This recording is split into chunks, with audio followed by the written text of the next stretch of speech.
Vidi aquam. Cela fait déjà de nombreuses années que nous annonçons sur ce média un retour en force du catholicisme en France. J'en ai parlé par exemple dans mon émission sur le concept de grand remplacement catholique, ainsi qu'à bien d'autres occasions. Jusqu'à il y a encore peu de temps, mes affirmations optimistes provoquaient soit du mépris, soit de l'indifférence, et surtout beaucoup de scepticisme. Hier encore, les athées, les gauchistes, les libéraux, les progressistes, les néo-païens et tous les groupes hostiles à la religion catholique se moquaient de nous. Mais aujourd'hui, ils se posent des questions, ils cherchent des explications et commencent même à sérieusement redouter cette fameuse montée en force du catholicisme dans la société française, européenne et occidentale, montée qui, si elle se concrétisait socialement et politiquement, serait évidemment le signal de la fin du status quo postmoderniste dans lequel ils se complaisent tous et dont ils sont incapables de sortir. En effet, cette tendance à un retour du catholicisme, notamment chez les adolescents et les jeunes adultes, semble se confirmer d'année en année, soutenue par de nombreuses données statistiques et par de nombreux faits sociaux et générationnels clairement identifiables et observables. En l'occurrence, la récente publication d'une enquête de la CEF mettant en lumière la forte hausse de baptêmes d'adultes et de jeunes adolescents en 2024 a fait couler énormément d'encre ces derniers jours, les catholiques se réjouissant bien évidemment de cette bonne nouvelle, tandis que le monde journalistique semble surpris, voire même inquiet de constater ce qui pourrait être le signe d'une rechristianisation de la France et plus généralement de l'Europe. Mais avant de parler de rechristianisation, il est important de comprendre d'où est venue exactement la déchristianisation que nous avons connue en Europe au XXe siècle. Depuis plusieurs années, un certain nombre d'auteurs, principalement français et américains, ont publié des ouvrages pour tenter d'analyser et de quantifier ce phénomène. Parmi ces auteurs, citons Chantal Delsol, Guillaume Cuchet, Patrick Buisson, entre autres, mais aussi des auteurs moins connus du grand public, comme Cyril Dubois, Adrien Abosi, ou encore aux États-Unis, le père Dominique Redecki, qui ont tous approché la question davantage sur le plan théologique. De façon plus remarquable, un certain nombre d'auteurs non catholiques ont eux aussi commenté cette dynamique de déchristianisation à l'époque contemporaine. Par exemple, des personnalités comme Éric Zemmour ou Michel Onfray ont régulièrement évoqué la chose. Ce qui est intéressant, c'est que tous ces auteurs de tendances différentes, catholiques et non catholiques, finissent tous par identifier le Concile Vatican II comme étant le véritable élément déclencheur de cette dernière phase de déchristianisation que nous avons observée sur les 6 ou 7 dernières décennies. Alors bien sûr, chacun a sa petite idée à propos de l'origine exacte de la déchristianisation. Chez les post-libéraux et chez les libéraux conservateurs d'une façon générale, on accusera principalement mai 68 et le progressisme libéral-libertaire qui a émergé à cette époque. Chez les traditionalistes de base, on accusera principalement Vatican II.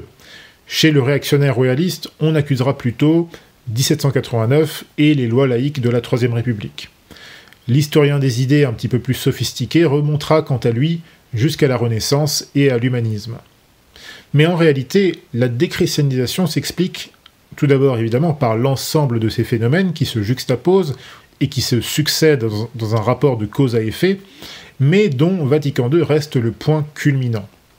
Mais pour avoir une vision bien complète de ce long processus, il faut se tourner bien plus loin dans le passé, et il faut se tourner avant tout vers ces grands maîtres dont l'intelligence a prodigieusement éclairé le phénomène, en particulier en l'occurrence de déchristianisation, parfois même avant qu'il n'arrive jusqu'aux extrémités que nous avons pu connaître ces dernières années.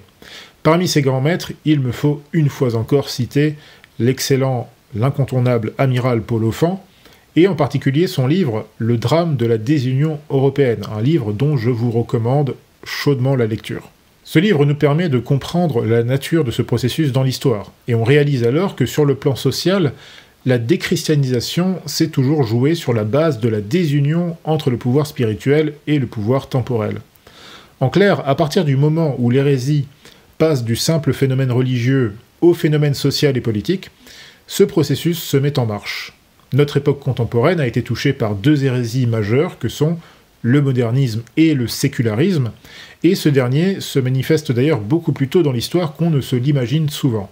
Car en effet, le sécularisme, ce n'est pas seulement la séparation du religieux et du politique, ça c'est un mythe qu'on entretient aujourd'hui, dans nos démocraties libérales et parlementaires. En réalité, le sécularisme, c'est plutôt la domination du politique sur le religieux. Et très concrètement, c'est fondamentalement, d'un point de vue philosophique, c'est la domination du sujet sur l'objet, c'est la domination de l'individu subjectif sur la vérité objective. Et ce que nous montrent les auteurs intégralistes sérieux, comme l'amiral Offand, c'est que le sécularisme n'apparaît pas comme par magie au siècle des Lumières. Le sécularisme n'apparaît pas vraiment avec 1789. En fait, le sécularisme a des racines assez anciennes, tout d'abord dans le césaropapisme, qui est à l'origine une sorte de survivance de la Rome païenne, et puis ensuite dans toutes les doctrines politiques qui sont issues ou héritées de la philosophie qu'on appelle la raison d'État, qui a été condamnée d'ailleurs par l'Église. La raison d'État, c'est finalement tout ce qui va aboutir au gallicanisme, à l'anglicanisme, au schisme oriental byzantin et russe, au protestantisme, à l'absolutisme, au joséphisme, etc., etc.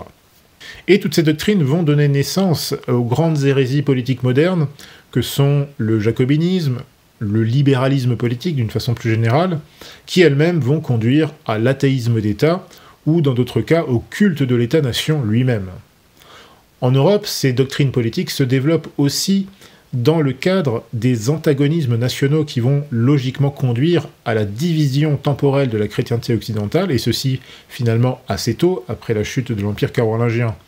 Et évidemment, malheureusement, cet affaiblissement de l'unité politique de la chrétienté se fera au détriment de l'Église et de l'influence politique centrale qu'elle avait justement acquis au sein de l'Empire romain, puis ensuite au sein de l'Empire carolingien. Les hérésies peuvent donc être assez facilement contenues lorsque le pouvoir séculier se fait le défenseur de la vraie religion comme c'est son devoir. On le voit déjà d'ailleurs dans l'ancien Israël biblique. Lorsque les rois d'Israël sombrent dans le syncrétisme ou dans le paganisme, c'est le pays tout entier qui tombe dans l'hérésie. Mais lorsque des rois pieux apparaissent, comme les fameux rois de Judée, Asa et Josaphat, et qu'ils se mettent à renverser les idoles et à combattre l'erreur, eh bien celle-ci disparaît tout simplement dans les bas-fonds de la société. A l'inverse, lorsque les rois, les princes, les nobles et les élites en général, quel que soit le type de régime, se mettent à mépriser, voire à combattre l'Église et ses enseignements, eh bien les classes inférieures auront naturellement tendance à suivre ce mauvais exemple. Il est donc important de ne jamais perdre de vue la dimension politique de la déchristianisation, même si bien sûr, cette dimension politique reste le résultat d'un facteur supérieur qui est le facteur spirituel et philosophique, autrement dit, le facteur métaphysique, ce facteur sur lequel a insisté particulièrement l'amiral Offand. Et ceci s'est vérifié à plusieurs reprises dans l'histoire, en particulier lorsque l'Église a dû affronter des hérésies particulièrement pernicieuses.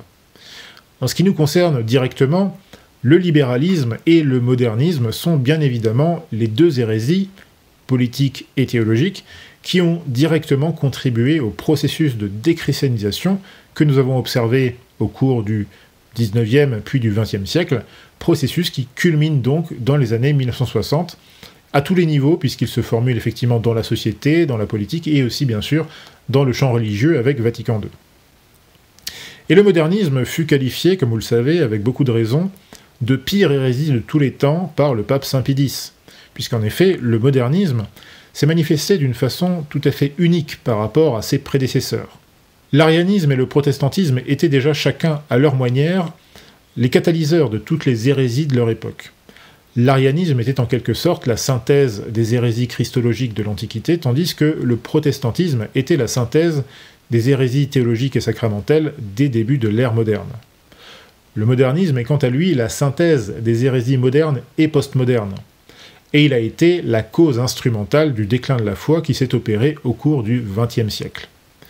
Cependant, le modernisme a culminé d'une façon tout à fait particulière, puisque contrairement aux précédentes grandes hérésies qui avaient souvent été créées par des personnages isolés, voire des personnages ouvertement en rupture avec l'Église, comme Arius ou Luther par exemple, eh bien il semble que le modernisme ait été intronisé au cours du Concile de Vatican II, par des personnes qui étaient supposées défendre l'orthodoxie de la foi.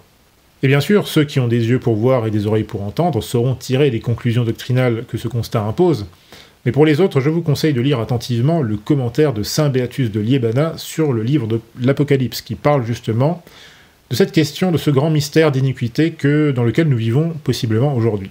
Quoi qu'il en soit, pour revenir à notre époque, Il est très intéressant de voir que la plupart des auteurs qui ont étudié cette crise spirituelle en profondeur, ou qui l'ont même seulement commenté, s'accordent tous pour désigner le Concile Vatican II comme étant la cause ultime de ce grand décrochage de la foi et de la pratique religieuse dans le monde catholique au siècle dernier.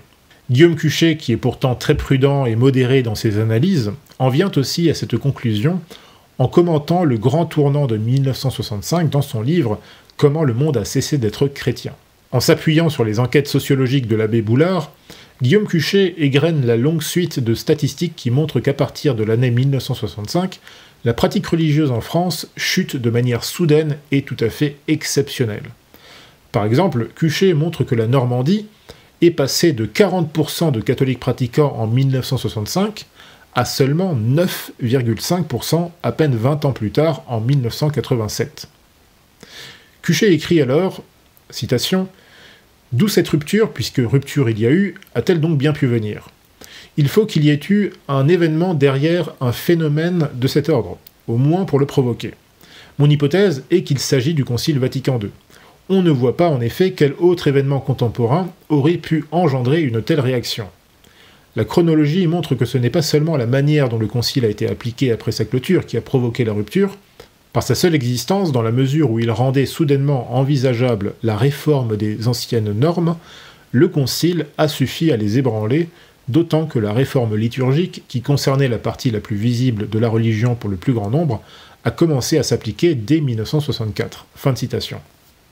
Bien sûr, suivant l'abbé Boulard, Guillaume Cuchet ne va pas jusqu'à dénoncer ouvertement les enseignements doctrinaux du Concile.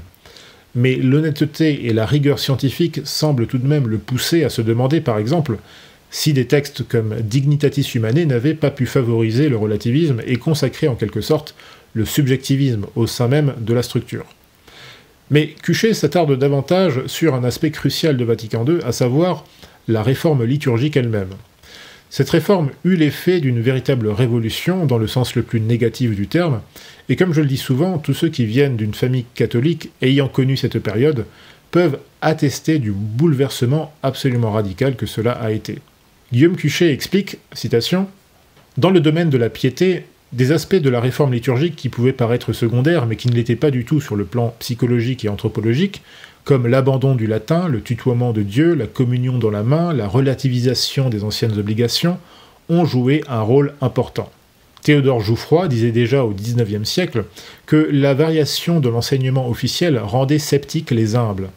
Non qu'ils ne puissent éventuellement en comprendre les raisons, mais parce qu'ils en déduisent que si l'institution s'est trompée hier en donnant pour immuable ce qui avait cessé de l'être, on ne pouvait pas être assuré qu'il n'en irait pas de même à l'avenir. Toute une série de vérités anciennes, liées notamment à la pastorale des fins dernières, sont tombées brutalement dans l'oubli, comme si le clergé lui-même avait cessé d'y croire ou ne savait plus qu'en dire, après en avoir si longtemps parlé et de façon si dramatique. » Fin de citation. Et enfin, Guillaume Cuchet évoque également une autre étude du père Boulard, datée de 1976, dans laquelle, à peine 10 ans après la clôture du Concile, ce dernier constate les choses suivantes. Citation. « Un écart s'était créé depuis le Concile entre les nouvelles normes religieuses qui en étaient issues et celles du peuple chrétien traditionnel, ce qui expliquait en partie la triple crise présente dans le triple domaine de la piété, des croyances et de l'image de l'Église et du clergé. L'abbé Boulard concluait que là où on avait respecté la piété populaire, c'est-à-dire la piété traditionnelle, la foi ne s'en portait pas plus mal.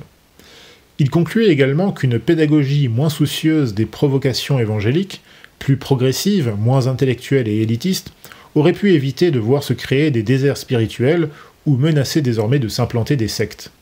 Bref, il admettait que certaines des orientations pastorales post-conciliaires étaient en partie à l'origine de la situation. » Fin de citation. Bien sûr, nous voyons ici que l'abbé Boulard, Guillaume Cuchet et bien d'autres catholiques aujourd'hui continuent de croire que les fameuses orientations pastorales du Concile Vatican II ne peuvent en aucune manière être le fruit direct des doctrines et de l'esprit même du Concile, ce qui est tout à fait paradoxal puisque ces derniers, en particulier Guillaume Cuchet, comme nous venons de le dire, sont bien obligés de constater que le grand décrochage du catholicisme en Europe à partir de 1965 a été manifestement provoqué par ce même concile. Cette confusion qui règne encore aujourd'hui est tout à fait compréhensible, et elle a bien évidemment joué un rôle énorme dans l'apostasie de millions de catholiques, dès cette époque. Comme le remarque l'abbé Boulard dans le passage que je viens de citer, le triomphe de la théologie moderniste a également été celui d'un certain élitisme intellectuel, qui, en se calquant sur les attitudes du progressisme postmoderne, qui méprisait évidemment le bon sens populaire, comme on dit, eh bien, ne pouvait qu'entretenir un mépris à l'égard de toutes les manifestations de piété populaire, puisque celle-ci n'était pas autre chose, finalement, que la manifestation de la piété traditionnelle elle-même.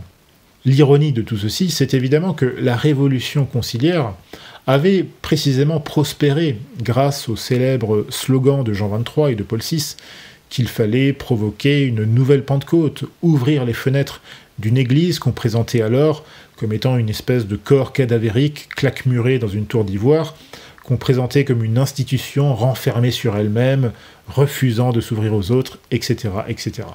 Et malheureusement, ces mythes absurdes se sont, hélas, durablement installés dans l'esprit d'une partie des catholiques, notamment de la génération silencieuse, et donc de la génération des boomers. Et si vous venez comme moi d'une famille catholique, vous avez sûrement déjà entendu un proche vous dire qu'avant Vatican II, tout était horrible à l'Église, que les disciplines étaient trop dures, que les prêtres étaient trop sévères, que le catéchisme était ennuyeux, et qu'on ne comprenait absolument rien au latin. Bon, voilà. Généralement, ces mêmes personnes sont également souvent celles qui ont abandonné toute pratique religieuse, bizarrement, peu de temps après le Concile, et qui, pour certaines d'entre elles, ne croient carrément plus en Dieu. Mais d'autres personnes plus lucides se rappellent au contraire de l'extraordinaire vivacité de l'Église catholique sous Pie XII, et finalement jusqu'au début du règne de Paul VI. Les textes originaux de Vatican II, que vous pouvez trouver d'ailleurs sur Internet assez facilement, étaient de véritables délices d'orthodoxie et de fermeté doctrinale, tout à fait à l'opposé des entrelacs tortueux, pour reprendre une formule de Pie VII, ou de Pie VI, excusez-moi, tout à fait à l'opposé donc des formules ambivalentes, dirons-nous, promulguées à Vatican II. Ainsi donc, sous Pie XII, et même encore sous Jean XXIII, l'Église demeurait clairement le bastion ultime de la vérité et de la civilisation à une époque où déjà le nouveau paganisme postmoderne s'imposait partout dans la société. Or, comme je le répète assez souvent, et contrairement aux mensonges diffusés par les modernistes depuis Vatican II, l'Église sous Pie XII n'était pas du tout en retard. Au contraire, elle avait littéralement plusieurs décennies d'avance. Elle avait déjà adapté depuis bien longtemps ses méthodes pastorales, apologétiques et missionnaires aux nouvelles conditions politiques, culturelles et sociales de la modernité et de la postmodernité, comme en témoignent les encycliques sur la justice sociale, sur l'action politique, sur l'action catholique, et aussi sur le danger des nouvelles modes qui sont nées justement en même temps que la société libérale et consumériste, au XIXe et au début du XXe siècle. Et donc à bien des égards, en fait, sur toutes ces matières, l'Église avait été très avant-gardiste et même progressiste d'une certaine manière, mettant en place toute une série d'actions sociales et communautaires dont beaucoup de gouvernements laïcs d'ailleurs vont ensuite s'inspirer, sans donner le nom de l'auteur original. Et c'est justement parce qu'elle demeurait la forteresse imprenable de l'orthodoxie doctrinale que l'Église continuait à faire de nombreuses conversions parmi les foules, parmi les plus humbles, parmi la classe populaire, parmi la classe ouvrière, dans la bourgeoisie, dans les hautes sphères de la société également, et de jouir donc d'un pouvoir d'influence considérable, notamment en politique. Je vous renvoie notamment par exemple, à l'entretien que m'avait accordé généreusement Monseigneur Pivarunas, supérieur général de la congrégation de Marie-Reine Immaculée, il y a quelques années, dans laquelle il me racontait son enfance dans les années 50 et 60, et il me racontait justement comment l'Église catholique aux États-Unis connaissait à cette époque-là un dynamisme extraordinaire, qui malheureusement a été détruit en l'espace de quelques années à la suite du Concile. Et donc la conclusion de tout ceci, c'est que les orientations théologiques, liturgiques et pastorales de Vatican II n'ont en fait aucune justification contextuelle. Il n'y avait aucune raison d'emprunter cette voie. La seule explication, c'est l'infiltration et la victoire temporaire des modernistes et d'autres individus manifestement animés d'une hostilité diabolique à l'égard de l'Église. Mais quoi qu'il en soit, on ne va pas rentrer dans ces détails-là, il fallait simplement faire ces quelques rappels avant d'arriver à la situation actuelle. Et donc aujourd'hui, certes, la confusion induite, entre autres par Vatican II, ainsi que par les erreurs de la postmodernité d'une manière générale, continue malheureusement de produire ses effets. Mais malgré tout, nous observons depuis plusieurs années ce qui pourrait être les prémices d'une grande restauration anthropologique dont le retour à la foi catholique en Occident sera le signe le plus certain. En effet, les récentes statistiques publiées par la CEF font état d'une forte hausse des baptêmes chez les adultes et les adolescents au cours de cette dernière année, soit respectivement une hausse de 31% chez les adultes qui comptent plus de 7000 nouveaux baptisés, et 50% chez les adolescents qui en comptent plus de 5000. Et cette tendance n'est pas simplement circonstancielle, comme certains l'ont affirmé, puisqu'en fait elle vient confirmer une tendance qui est stable depuis au moins une dizaine d'années, puisqu'en 2014 et 2024, le nombre de baptisés adultes et adolescents a augmenté de 60%. Sans vouloir entrer dans le détail de ces chiffres, il y a tout d'abord plusieurs éléments remarquables dans cette dynamique. Premièrement, sauf erreur de ma part, cette étude ne nous rapporte pas le nombre de conversions ou de retour au catholicisme. En effet, il semble que seuls les nouveaux baptisés soient pris en compte, et donc on ignore le nombre, par exemple, de protestants, qui sont théoriquement, pour certains d'entre eux, déjà validement baptisés, à s'être convertis au catholicisme. Ça, c'est une donnée qu'on ignore. On ignore également le nombre de personnes ayant été baptisées dans le rite catholique quand ils étaient enfants, mais qui n'ont pas été élevés dans la foi catholique par la suite. Donc des gens finalement qui ont été baptisés, mais quelque part qui n'ont jamais connu la foi catholique, et qui, d'une certaine façon, sont des convertis récents eux aussi. En tout cas, il me semble que de nouvelles données à ce sujet ne feraient que confirmer cette dynamique haussière. Et il faut ajouter en plus de ça que ces chiffres pourraient être consolidés de façon significative par les baptêmes qui sont réalisés dans les congrégations et les chapelles traditionnalistes, puisque ce sont là des chiffres qui sont, d'après ce que nous en savons, d'après mon expérience, qui sont en hausse constante, et qui d'ailleurs sont, à mon avis, depuis très longtemps, dans une dynamique haussière beaucoup plus forte que ce qui se passe dans les diocèses. Deuxièmement, ce qui frappe sans doute beaucoup de commentateurs et de journalistes, c'est la forte proportion d'adolescents baptisés, qui représentent donc 36% de l'effectif total des catéchumènes. Et ceci contredit fortement, vous savez, ce mythe typique de la mentalité boomer et qui est encore très largement présent dans la culture progressiste de masse, ce mythe selon lequel, finalement, la religion catholique, c'est un truc de vieux, c'est une espèce de carcan ringard dont on peut se moquer d'ailleurs sans aucune conséquence.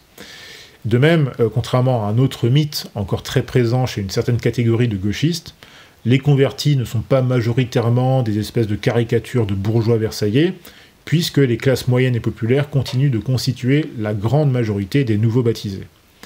De même, les mythes féministes sont eux aussi détruits par la réalité statistique, puisque 62% des nouveaux baptisés sont des femmes. Et enfin, l'autre élément frappant de cette étude, c'est l'origine religieuse des catéchumènes, puisqu'on constate effectivement une augmentation très nette du nombre de convertis venus de familles sans religion. Ils représentent aujourd'hui plus du quart des nouveaux baptisés. Et c'est une statistique intéressante à plus d'un titre. Tout d'abord, elle est remarquable puisqu'elle concerne forcément une partie de ces adolescents convertis, c'est-à-dire des adolescents qui quand même ont entamé tout seuls, a priori, la démarche du catéchuménat, ce qui est quand même assez méritant. Voilà, on sait tous que, notamment dans notre époque postmoderne, l'adolescence n'est pas une époque facile dans une vie, on va dire ça comme ça. Donc voilà, c'est particulièrement remarquable, c'est très méritant, je trouve, de la part de ces jeunes gens. Ensuite, cette donnée est remarquable dans la mesure où le chemin vers le baptême d'un adulte, et donc aussi d'un adolescent, c'est quand même une démarche qui exige du temps, de la patience, de la persévérance, alors sauf peut-être dans certains diocèses où règnent encore des méthodes pastorales conciliaires très laxistes, encore que je ne sois pas certain que subir le pur catéchisme moderniste soit moins éprouvant que de suivre un catéchisme selon une méthode traditionnelle ou à peu près conservatrice. Quoi qu'il en soit, tout ça c'est très significatif, surtout pour les personnes venues de contextes familiaux, marqués par l'athéisme, le relativisme, le laïcisme, ou même des gens, et même encore plus, quand il s'agit de gens qui viennent de contextes religieux non catholiques. Par exemple, les données statistiques de cette étude, de cette enquête, nous montrent que les nouveaux baptisés venus de l'islam comptent ainsi pour 5% du nombre total des convertis adultes et adolescents. C'est un chiffre qui semble rester stable par rapport aux dernières années, mais qui, selon moi, devrait augmenter dans les années à venir. Et il augmentera, à mon avis, d'autant plus si ce renouveau catholique se confirme, et surtout s'il se confirme politiquement. J'en profite d'ailleurs pour saluer tout particulièrement nos frères et sœurs catholiques convertis, venus de familles musulmanes, mais aussi juives, hindous, évangéliques ou laïcardes d'ailleurs, qui doivent, pour certains d'entre eux, notamment les musulmans ou les juifs, subir des persécutions personnelles au quotidien, notamment au sein des familles, et pour qui le parcours de conversion peut être particulièrement éprouvant, et donc, encore une fois, d'autant plus méritant, surtout pour les jeunes gens, pour les jeunes adolescents. Alors certains pourraient être tentés de dire que, finalement, ces quelques milliers de nouveaux baptisés adultes ne représentent pas grand-chose et qu'ils dissimulent péniblement une situation peu reluisante. Puisqu'en effet, si l'on prend un peu de recul, on constate que si effectivement le nombre de baptisés adultes et adolescents semble progresser sur ces 25-20 dernières années, eh bien le nombre de jeunes enfants baptisés avant l'âge de 7 ans, au contraire, a chuté de 36% sur la même période. C'est-à-dire qu'en l'an 2000, il y avait encore 280 000 enfants baptisés, donc baptisés avant l'âge de 7 ans. Ça, c'était en l'an 2000. Et en 2019, il n'y en a plus que 179 000. Et il faut mettre tout ceci en perspective avec la situation en 1965, où environ 800 000 enfants étaient baptisés avant l'âge de 7 ans, et ces 800 000 enfants représentaient à peu près 90% du total des naissances françaises. Vous vous rendez compte? On va revenir sur ce point plus tard. J'aimerais citer maintenant une autre étude très intéressante. C'est l'étude de Yves Lambert, un grand spécialiste de la sociologie des religions. Une étude publiée au CNRS en l'an 2000 qui s'appelle « L'évolution religieuse de la France au long de 50 années ». Donc qui revient effectivement sur les 50 dernières années, donc en particulier les évolutions de la pratique religieuse en France depuis notamment Vatican II. Et cette étude nous permettra donc de encore mieux constater l'ampleur des dégâts, mais aussi de nous donner beaucoup de motifs d'espoir et de positivité. Et donc Yves Lambert, tout comme l'abbé Boulard et tout comme Guillaume Cuchet, met lui aussi en exergue le fameux décrochage de 1965, survenu donc en pleine révolution moderniste. Citation : « L'action catholique de la jeunesse commence à s'éroder à partir de 1963. Les petits séminaires se vident de 1963 à 1969. Puis ce sont les grands séminaires qui sont touchés, et de 1965 à 1975, environ 5000 prêtres abandonnent le sacerdoce. La pratique hebdomadaire des Français chute de 28% à 17% entre 1962 et 1971, et celle des jeunes de 20 à 34 ans passe de 33% à 17%. » Fin de citation. Contrairement à Guillaume Cuchet qui met en lumière de façon assez franche les responsabilités de Vatican II, Yves Lambert a plutôt tendance à expliquer le décrochage religieux à cette époque par le zeitgeist libéral et matérialiste de l'après-guerre. Là encore, citation. « Il est éclairant d'interpréter cette rupture à la lumière de ce que Henri Mandras a appelé la Seconde Révolution française, car elle coïncide avec ses débuts. Il faut se rappeler qu'auparavant, l'autorité des parents s'exerçait dans tous les domaines jusqu'à l'âge de la majorité, c'est-à-dire 21 ans.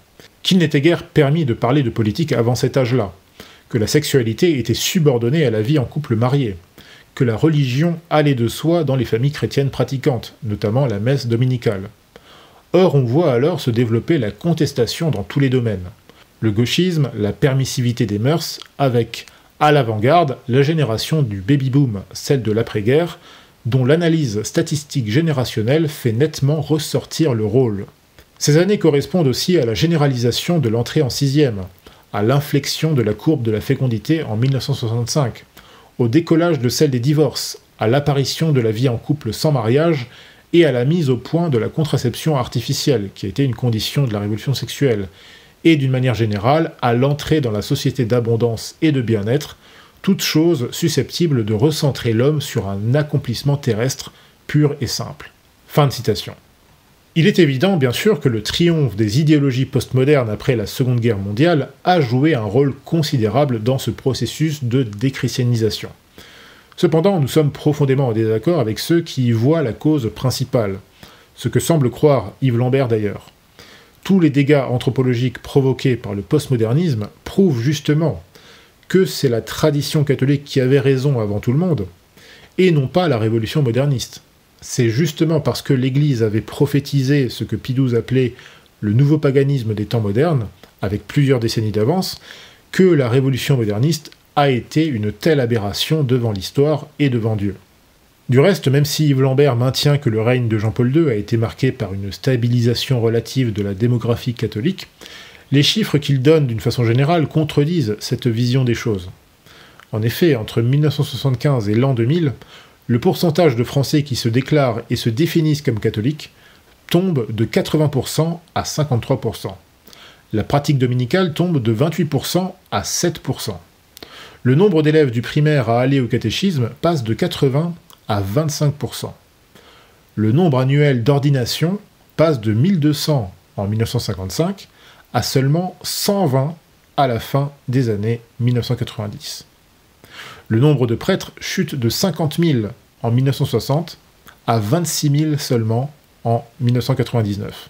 Et le nombre de religieuses passe de 89 000 en 1975 à 50 000 en l'an 2000. Mais l'une des données les plus tragiques est celle, selon moi, de la courbe des baptêmes des jeunes enfants. Comme je le disais tout à l'heure, en 1960, plus de 741 000 enfants français étaient baptisés avant l'âge de 10 ans, ce qui représentait alors 92% du total des naissances de cette année-là. Je ne sais pas si vous vous rendez compte.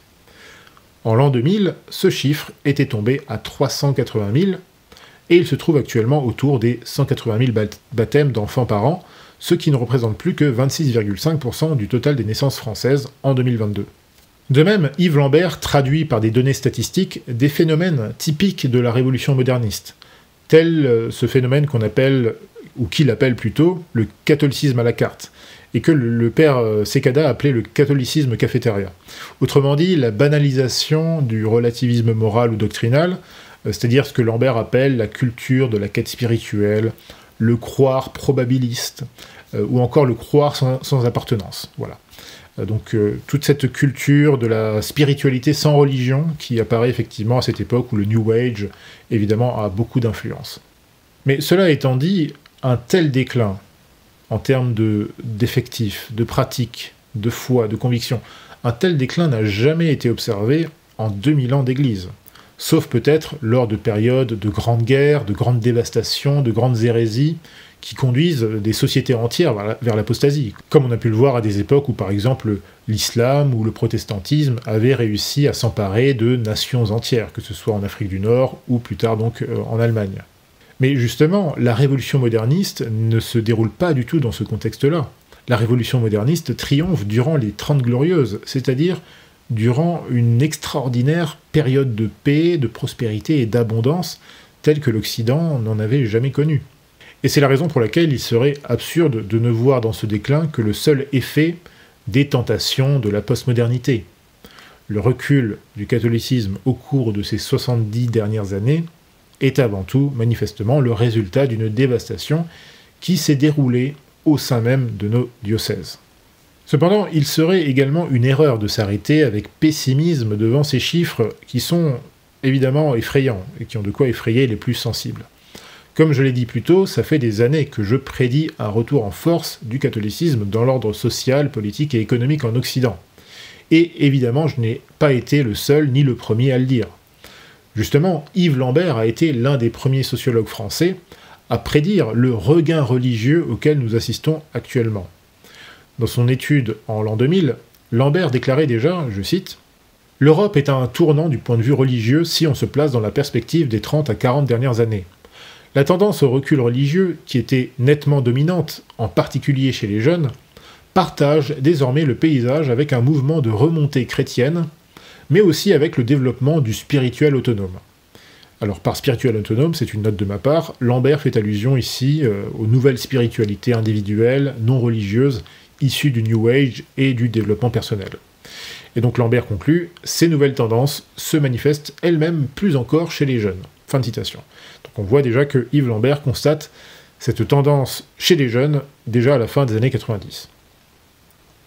Et donc les chiffres rapportés par Yves Lambert nous apportent des éléments positifs, qui avec l'augmentation récente du nombre d'adultes convertis et baptisés chaque année en France, viennent corroborer notre théorie. Puisqu'en effet, en 1975, les adultes qui ont reçu le baptême catholique n'étaient que quelques centaines, de mémoire ils étaient à peu près 800, alors qu'en 1990, ils étaient 5000, et en l'an 2000, ils étaient presque 10 000. Pendant les années 2000, on a vu une espèce de recul de ce chiffre-là, alors que dans les 10-15 dernières années, eh bien au contraire, nous avons vu une forte hausse, une forte dynamique haussière, puisque nous sommes revenus quasiment, et même on a presque dépassé le niveau de la fin des années 90, avec plus de 7000 adultes convertis en 2024.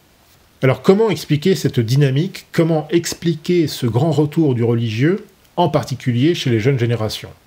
Alors avant de vous livrer mes modestes théories à ce sujet, il me semble utile de citer ici quelques passages très pertinents de l'étude d'Yves Lambert, qui, comme vous l'avez compris, c'est une étude qui se focalise avant tout sur l'aspect purement sociologique du phénomène. Mais vous allez voir qu'il y a quelques perles, puisque dans la conclusion de son étude, Lambert brosse un remarquable portrait des dynamiques postmodernes, lesquelles, rapidement arrivées à bout de souffle, laissent derrière elles un vide anthropologique que seule la spiritualité, que seule la religion peut combler. Ce retour du religieux s'inscrit donc dans le cadre de ce que Lambert appelle, citation, « le retour de balancier par rapport à la forte vague d'abandon religieux, de poussée permissive et de radicalisation idéologique apparue à partir des années 1960. On mesure tout le chemin qui a été accompli par cette révolution des mœurs, et tout se passe aujourd'hui comme s'il fallait marquer le pas, sinon voir revenir sur ces pas après avoir été trop loin. » Fin de citation. Ensuite, Lambert évoque un phénomène dont j'ai déjà parlé dans mes dernières interventions, à savoir les grandes désillusions des idéologies postmodernes que sont notamment le marxisme, ou plutôt le freudo-marxisme, le progressisme, le féminisme et bien sûr le matérialisme néolibéral. Citation. « Sur le plan sociopolitique, les années 1960 et 1970 ont été marquées par une radicalisation marxiste qui n'a pas touché toute la jeunesse, loin de là, mais qui donnait le ton culturellement dans l'ensemble de la société. Une radicalisation marxiste qui n'était pas toujours anti-religieuse, mais qui critiquait vivement les fonctions sociales des églises et des religions. C'était un contexte de montée révolutionnaire un peu partout dans le monde, dans les colonies, en Chine, en Amérique latine, etc., de telle sorte qu'on pouvait croire à l'avènement d'un monde différent. Puis est venue la phase des grandes désillusions, comme la découverte du goulag, et finalement celle de l'effondrement du communisme en Union soviétique. Il en résulta forcément un climat, sinon favorable, en tout cas plus ouvert à la religion, d'autant que son rôle dans la société s'étend désormais sans volonté hégémonique, dans un cadre simplement pluraliste. Pour les Européens, ces années ont été d'abord celles de l'aboutissement des Trente Glorieuses, une période de croissance sans précédent qui a vraiment fait accéder à la vie moderne dans tous les domaines, ce qui était de nature à concentrer l'attention des hommes sur les préoccupations terrestres, sur l'ici-bas au détriment de l'au-delà, la religion étant soit disqualifiée, soit réinterprétée au profit de l'épanouissement dans ce monde. On opposait alors la modernité à la tradition, or la religion avait plus à voir avec celle-ci, même si elle faisait l'effort de se moderniser. Or, on parle plutôt aujourd'hui d'une modernité désenchantée, relativisée, incertaine d'elle-même, sans espérance collective, menacée par les risques écologiques ou plus simplement par la précarisation économique, alors que par ailleurs, on opère un retour sélectif aux traditions et aux apports de vieilles civilisations. » Fin de citation. Donc là encore un propos extrêmement clairvoyant de la part de Yves Lambert, qui écrit tout ceci en l'an 2000, ce qui est quand même assez intéressant et impressionnant. Cependant, le retour du religieux, et particulièrement du religieux catholique, se fait dans une configuration historique et sociale particulière, qui est celle de l'Occident postmoderne, pluraliste et individualiste. Et donc, comme dans toute société pluraliste, la religion, la pensée, les idées, les opinions sont réduites à l'état de simple commodité dans le grand marché idéologique de l'Occident libéral et séculier. Et ceci est particulièrement vrai dans cette époque postmoderne, qui valorise excessivement l'individu au détriment du collectif. Lambert analyse là aussi remarquablement bien ce phénomène, citation, « Du point de vue religieux, le plus important est sans doute ce que les théoriciens de la postmodernité ont appelé l'effondrement des grands récits, tels que le progrès absolu, le rationalisme et les grandes idéologies, ainsi que leur émiettement en récits individuels. D'un côté, la religion est en quelque sorte libérée de ses concurrents les plus redoutables, et elle peut retrouver une nouvelle crédibilité en tant que ressource de sens, d'éthique, de sociabilité, d'identité et de foi, mais d'un autre côté, elle est elle-même relativisée, passée à la moulinette des subjectivités individuelles, affrontée à l'indifférence ou à la quête de voies spirituelles autonomes. » Fin de citation. Et donc là encore, je tenais absolument à vous citer ce passage, puisque nous constatons encore une fois la profonde intelligence du propos d'Yves Lambert, puisqu'effectivement, il y a toujours le risque de se retrouver bloqué dans l'impasse postmoderne, qui est capable en fait de liquéfier même les pulsions les plus sensibles de l'âme humaine. Mais il me semble que le risque se formule surtout lorsque l'on renonce à l'hégémonie spirituelle et morale.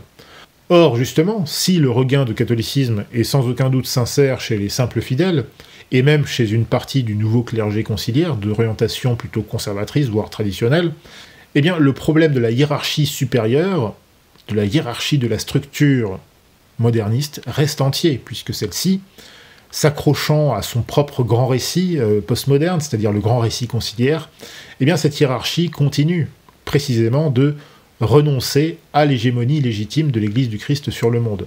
Ce qui, quelque part, n'est pas plus mal, mais ce qui montre justement, et on le voit avec des textes fondamentaux de Vatican II, notamment Dignitatis Humanae, qu'il y a là un véritable problème doctrinal. Donc, comme vous pouvez le voir, Yves Lambert propose une analyse sociétale extrêmement complète, très sophistiquée, très raffinée, mais très simple à la fois, ce qui montre que c'était quelqu'un d'une grande intelligence, mais c'est une analyse qui doit évidemment être complétée par une approche véritablement catholique et surtout actualisée par rapport à ces 20 dernières années. Selon moi, si aujourd'hui le catholicisme fait son grand retour, c'est d'abord grâce à tous les catholiques qui se sont opposés d'une façon ou d'une autre aux réformes de Vatican II, sur le plan doctrinal et liturgique. En effet, il est un fait indiscutable que le regain d'intérêt pour le catholicisme que nous observons depuis, on va dire, une dizaine d'années, se caractérise généralement par une orientation plus conservatrice, par un désir de découvrir ou de redécouvrir la vraie tradition spirituelle, théologique et morale du catholicisme. Et ceci est particulièrement vrai dans la nouvelle génération de catholiques conciliaires. Et ça, c'est un fait relativement nouveau, que cette génération qui n'a pas connu les années du Concile, et qui n'a même pas connu les années Jean-Paul II, a encore beaucoup de mal à réaliser. Car en effet, cette nouvelle génération de catholiques conciliaires se signale par une tendance beaucoup plus marquée vers la tradition, et par un rejet beaucoup plus explicite du modernisme et des fausses religions en général. Et il s'agit là d'une différence substantielle avec l'état d'esprit du prêtre ou du fidèle conciliaire néo-catholique de base qui apparaît à la fin du Concile Vatican II et qui se caractérise par ces quelques traits évoqués plus haut chez Yves Lambert, c'est-à-dire le relativisme, la culture de la quête spirituelle individuelle, l'indifférentisme religieux, le probabilisme, le syncrétisme, etc., etc. C'est la grande époque du catholicisme à la carte, c'est l'époque pendant laquelle, justement, le clergé conciliaire prodigue un modernisme décomplexé, que ce soit dans la doctrine ou dans la liturgie.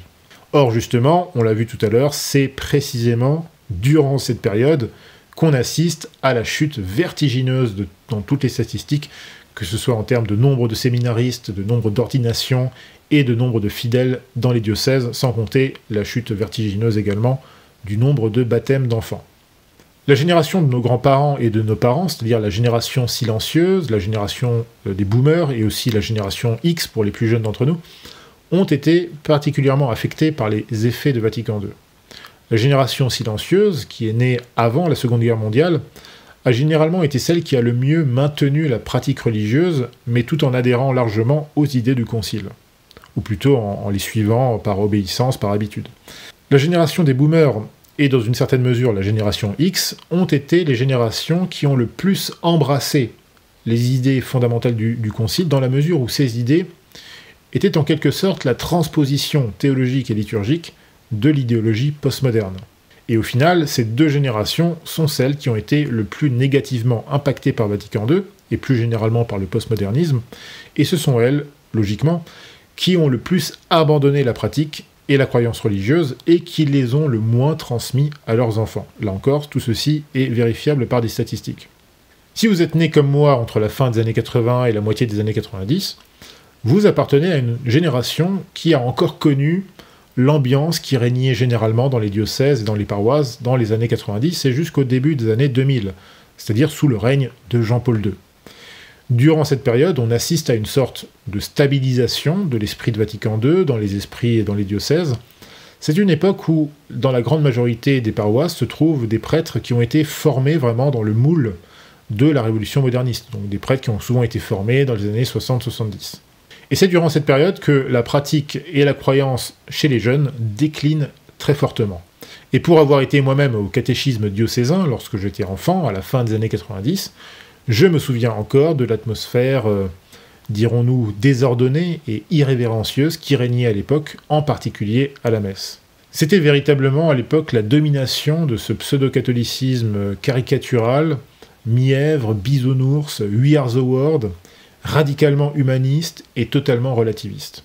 Et tout ceci était terriblement ennuyeux, très peu édifiant, et surtout étrangement incompréhensible pour de simples enfants.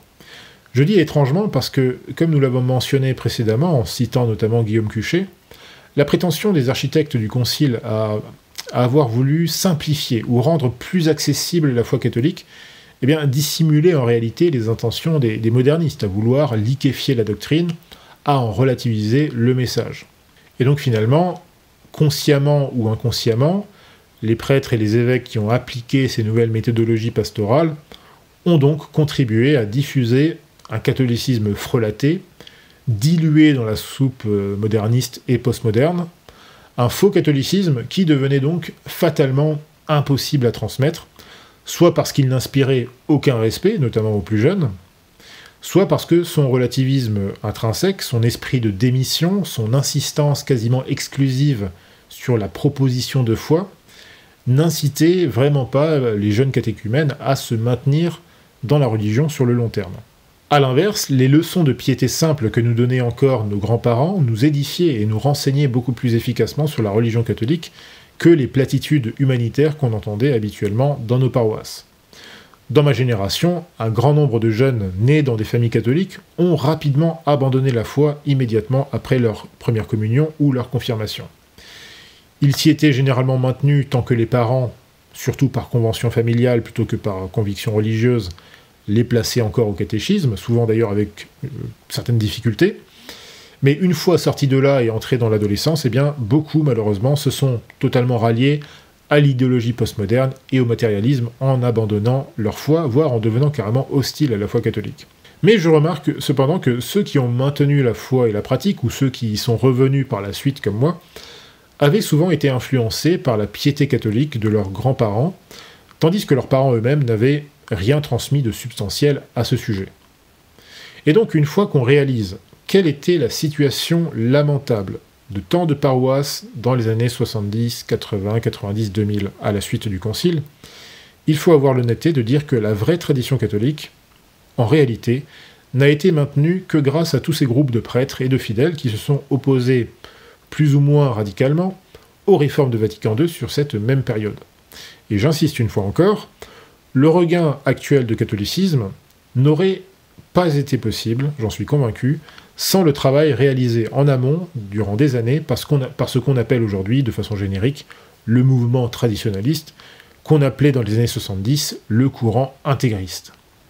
Puisqu'en effet, dès l'ouverture du Concile, et dès la découverte notamment des inspirations dangereuses qui s'y manifestent, on voit apparaître une faction conservatrice, tout d'abord à l'intérieur même du Concile et de Rome, de la Curie et également dans certains diocèses, mais également parmi certains groupes de laïcs qui suivent de très près les événements à Rome. Et ce mouvement traditionnaliste n'est pas apparu comme par magie. Ses membres étaient, pour la plupart, issus de l'élite du catholicisme du XXe siècle. Ils venaient des grands mouvements d'action catholique, comme notamment en France, avec tout le courant de la cité catholique de Jean Housset. Ils venaient d'ordres religieux prestigieux, comme le père Guérard-des-Lauriers, qui était un dominicain et qui était quand même quelqu'un qui a participé à la rédaction de, pas d'encycliques, mais carrément de documents dogmatiques, concernant notamment le dogme de l'Assomption. Ils venaient de grands groupes de dévotion mariale, comme par exemple la CMRI, qui trouve ses origines dans la fameuse Blue Army de Notre-Dame de Fatima, qui était un groupe de dévotion extrêmement populaire aux États-Unis dans les années 40 et 50. Ils étaient également des évêques ou des cardinaux influents, on pense notamment bien sûr à Monseigneur Lefebvre, à Monseigneur Tuc, mais aussi aux cardinaux Bacci et Ottaviani. Ils étaient également de vrais prêtres diocésains, comme le père Noël Barbara. Ils étaient de vrais curés de paroisse, comme le père Jean Siegel en Alsace, ou comme le père Moïse Carmona au Mexique. Et enfin, ils étaient aussi des théologiens spécialisés, comme le père Gomard de Pau, ou le jésuite Sáenz y Arriaga. Et il y aurait encore beaucoup d'autres noms à ajouter à cette liste, y compris des noms de laïcs, qui ont tous donc décidé de faire don de leur vie, de leur temps, de leur argent, pour la défense de la foi catholique traditionnelle. Et rappelons surtout qu'à cette époque, dans les années 60, 70, 80, s'engager de cette manière en opposition frontale à la révolution montinienne, c'était s'engager dans un combat dont on n'a pas idée aujourd'hui. Beaucoup de curés de paroisse ont été jetés à la rue sans aucune compensation pour avoir simplement refusé de dire la messe Paul VI. Beaucoup de familles se sont divisées. Beaucoup de gens ont dû se battre physiquement pour empêcher que telle ou telle église soit saccagée par l'architecture moderniste. Beaucoup de gens ont été traités d'intégristes durant notamment les grandes campagnes médiatiques dans les années 70 et 80. Beaucoup ont dû se retrouver à assister à la messe dans des granges, dans des garages et dans des salles à manger pendant des années avant qu'ils aient pu trouver de quoi établir une chapelle. Et donc assez rapidement, après des débuts un peu difficiles, eh bien, ce mouvement traditionnaliste s'organise en différentes tendances et en différentes congrégations. Les sédévacantistes qui apparaissent dès les années 60 s'opposent à Vatican II, surtout pour des raisons dogmatiques, également liturgiques, mais surtout dogmatiques, ce qui les conduit à rejeter la légitimité de Paul VI et de ses successeurs. Les traditionnalistes de tendance lefévriste se concentrent davantage sur l'opposition aux réformes liturgiques et disciplinaires de Paul VI, même si eux aussi ont une opposition, bien sûr, doctrinale par rapport à certains textes de Vatican II. Et donc, dans les premières années, en fait, ces deux tendances ne sont pas vraiment distinctes, puisque beaucoup de célèbres prêtres sédévacantistes étaient dans l'entourage de Monseigneur Lefebvre, ou ont été parmi les premiers clercs à être sortis du séminaire des Cônes. On pense par exemple à Monseigneur Sanborn, au père Jenkins, au père Secada ou au père Guépin. Et donc, malgré leurs différences d'appréciation sur la question notamment de la légitimité de Paul VI et de ses successeurs, eh bien, ces deux tendances ont donc, dès le début, constitué la véritable colonne vertébrale du mouvement traditionnaliste. À la suite de la deuxième crise intégriste qui apparaît à la fin des années 80, une nouvelle tendance traditionnaliste apparaît en se séparant à la fois des sédévacantistes et des lefévristes, notamment à la suite des sacres sans mandat pontifical réalisés en 1988 par Monseigneur Lefebvre. Alors bien sûr, ces sacres ont fait couler beaucoup d'encre à cette époque, c'est pour ça qu'on parle de deuxième crise intégriste, ça a beaucoup fait parler dans les médias, mais il faut quand même rappeler que ces sacres faisaient suite au grand tournant de 1986, année durant laquelle Jean-Paul II se lance dans une série d'actes extrêmement graves du point de vue de la foi catholique, puisque c'est notamment en octobre de cette année-là que Jean-Paul II organise la fameuse réunion d'Assises, la première réunion d'Assises, qui a été l'une des premières grandes démonstrations de cet œcuménisme conciliaire tout à fait particulier. C'est une époque où la démocratisation des moyens de communication modernes s'accélère, et donc il est possible à chacun de suivre des événements à la télévision ou en visionnant des cassettes VHS, et donc l'information circule aussi beaucoup plus rapidement et plus efficacement qu'à l'époque du Concile. Et il y a une image qui va particulièrement choquer à cette époque-là, c'est la fameuse image de la statue de Bouddha montée sur un tabernacle dans l'église Saint-Pierre d'Assise, et qui va donc particulièrement choquer des catholiques traditionnalistes, voire des catholiques qui jusque-là se tenaient un petit peu à l'écart de toutes ces questions-là, mais qui vont probablement se radicaliser et réagir justement par rapport à ce qui se passe à Rome à ce moment-là. D'autant plus qu'en avril de cette même année 1986, Monseigneur Lefebvre avait prononcé un célèbre sermon pour la messe de Pâques, durant lequel, avec plusieurs mois d'avance, il prophétisait justement le scandale qui allait se réaliser à Assise. Au cours de ce sermon, Monseigneur Lefebvre prononça ces fameuses paroles, citation, « Quelles conclusions devrons-nous peut-être tirer dans quelques mois devant ces actes répétés de communication à deux faux cultes ?» Il parle ici de communicatio in sacris. « Je ne sais pas, je me le demande, mais il est possible que nous soyons dans l'obligation de croire que ce pape n'est pas pape. Je ne veux pas encore le dire d'une manière solennelle et formelle, mais il semble bien, à première vue, qu'il soit impossible qu'un pape soit hérétique publiquement et formellement. Notre Seigneur lui a promis d'être avec lui, de le garder dans la foi sans qu'il puisse errer dans la foi. Mais peut-il en même temps être hérétique publiquement et quasiment apostasié ? Voici un problème qui ne me concerne pas seulement moi, mais qui vous concerne tous. Pourquoi nous persécute-t-on ? Pourquoi nous traite-t-on comme des gens qui sont presque hors de l'Église ? Eh bien, c'est précisément parce que nous sommes restés catholiques et que nous voulons le rester. » Fin de citation. Il faut comprendre en effet que Jean-Paul II et la haute hiérarchie conciliaire faisaient partie de cette génération de prêtres et d'évêques, parfois et même souvent suspectés à une certaine époque par le Saint-Office, suspectés d'hétérodoxie, mais dont les idées avaient triomphé à Vatican II. Et dans les années 70 et jusqu'à la fin des années 80, La nouvelle hiérarchie conciliaire avait souvent été brutale, impitoyable, avec tous ceux qui cherchaient à rester attachés au rite latin traditionnel. En Alsace, par exemple, l'abbé Jean Sigel fut persécuté pendant des années par Monseigneur Elchinger, qui était l'archevêque de Strasbourg, qui a cherché par tous les moyens à l'expulser de sa paroisse, sans jamais y parvenir toutefois. Mais dans d'autres lieux, malheureusement, des curés réfractaires eurent beaucoup moins de chance et furent tout simplement jetés à la rue. Et donc, comme je le disais, en 1988, un groupe de prêtres et de séminaristes se sépare définitivement de la fraternité Saint-Pédis en réaction au sacre sans mandat réalisé la même année par Monseigneur Lefebvre. Et c'est à partir de ce moment-là que Jean-Paul II, ainsi que le père Ratzinger, qui est à l'époque préfet de la Congrégation pour la doctrine de la foi, initient une approche plus pragmatique à l'égard des traditionalistes. Au lieu de les persécuter ouvertement, Jean-Paul II va publier le motu proprio Ecclesia Dei, qui va permettre de donner un cadre légal à ces groupes au sein de la structure conciliaire. Donc ces derniers vont pouvoir conserver ce que le texte appelle leur tradition spirituelle et liturgique propre, à condition bien sûr qu'ils se soumettent pleinement à l'autorité de la hiérarchie et qu'ils reconnaissent la légitimité et l'orthodoxie des réformes doctrinales et liturgiques de Vatican II. Les membres de cette nouvelle faction, qu'on appelle alors les ralliés, vont ainsi former diverses congrégations, dont les plus connues sont la Fraternité Saint-Pierre, l'Institut du Christ-Roi, l'Institut du Bon Pasteur, etc., auxquelles il faut aussi ajouter des communautés monastiques comme le Barou ou Notre-Dame de Fontgombault. Et malgré toutes les critiques qu'on a pu adresser, à tort ou à raison, aux fameux ralliés, il serait malhonnête de nier la contribution qu'ils ont apportée au maintien de la tradition catholique, notamment dans la mesure où ces groupes apparaissaient et continuent d'apparaître comme une option traditionnaliste légale pour le nouveau converti, attiré par la tradition, mais quelque peu angoissé à l'idée de rejoindre la Fraternité Saint-Pédis, ou pire encore, une congrégation sédévacantistes. De même, la publication par Benoît XVI du Motu Proprio Summorum Pontificum en 2007 a élargi cette option traditionnaliste légale au sein des structures conciliaires en donnant la possibilité à des fidèles au sein d'un diocèse ou d'une paroisse de demander à ce que soit célébrée la messe traditionnelle, qualifiée alors de rite extraordinaire, en contraste avec le rite ordinaire, c'est-à-dire le rite de Paul VI. Et en cela, Benoît XVI se différenciait de la pure tradition montinienne qui considérait assez logiquement que le rite Paul VI était le seul rite latin légal depuis sa promulgation.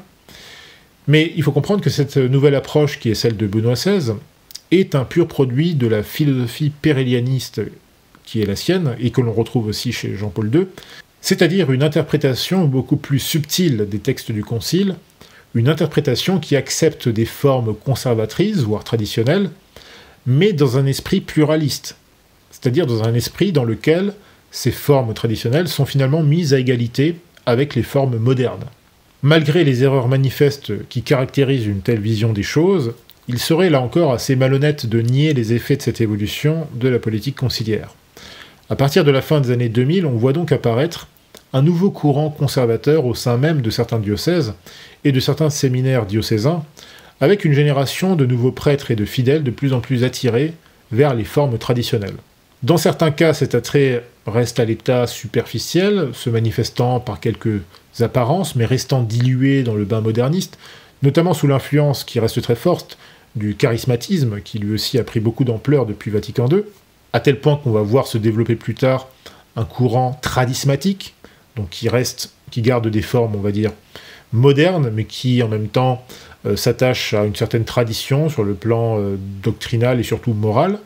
Et puis, dans d'autres cas, cet attrait prend des formes plus décidées, plus entières, plus sincères, voire même plus radicales, allant jusqu'à inquiéter les médias et les autorités diocésaines elles-mêmes.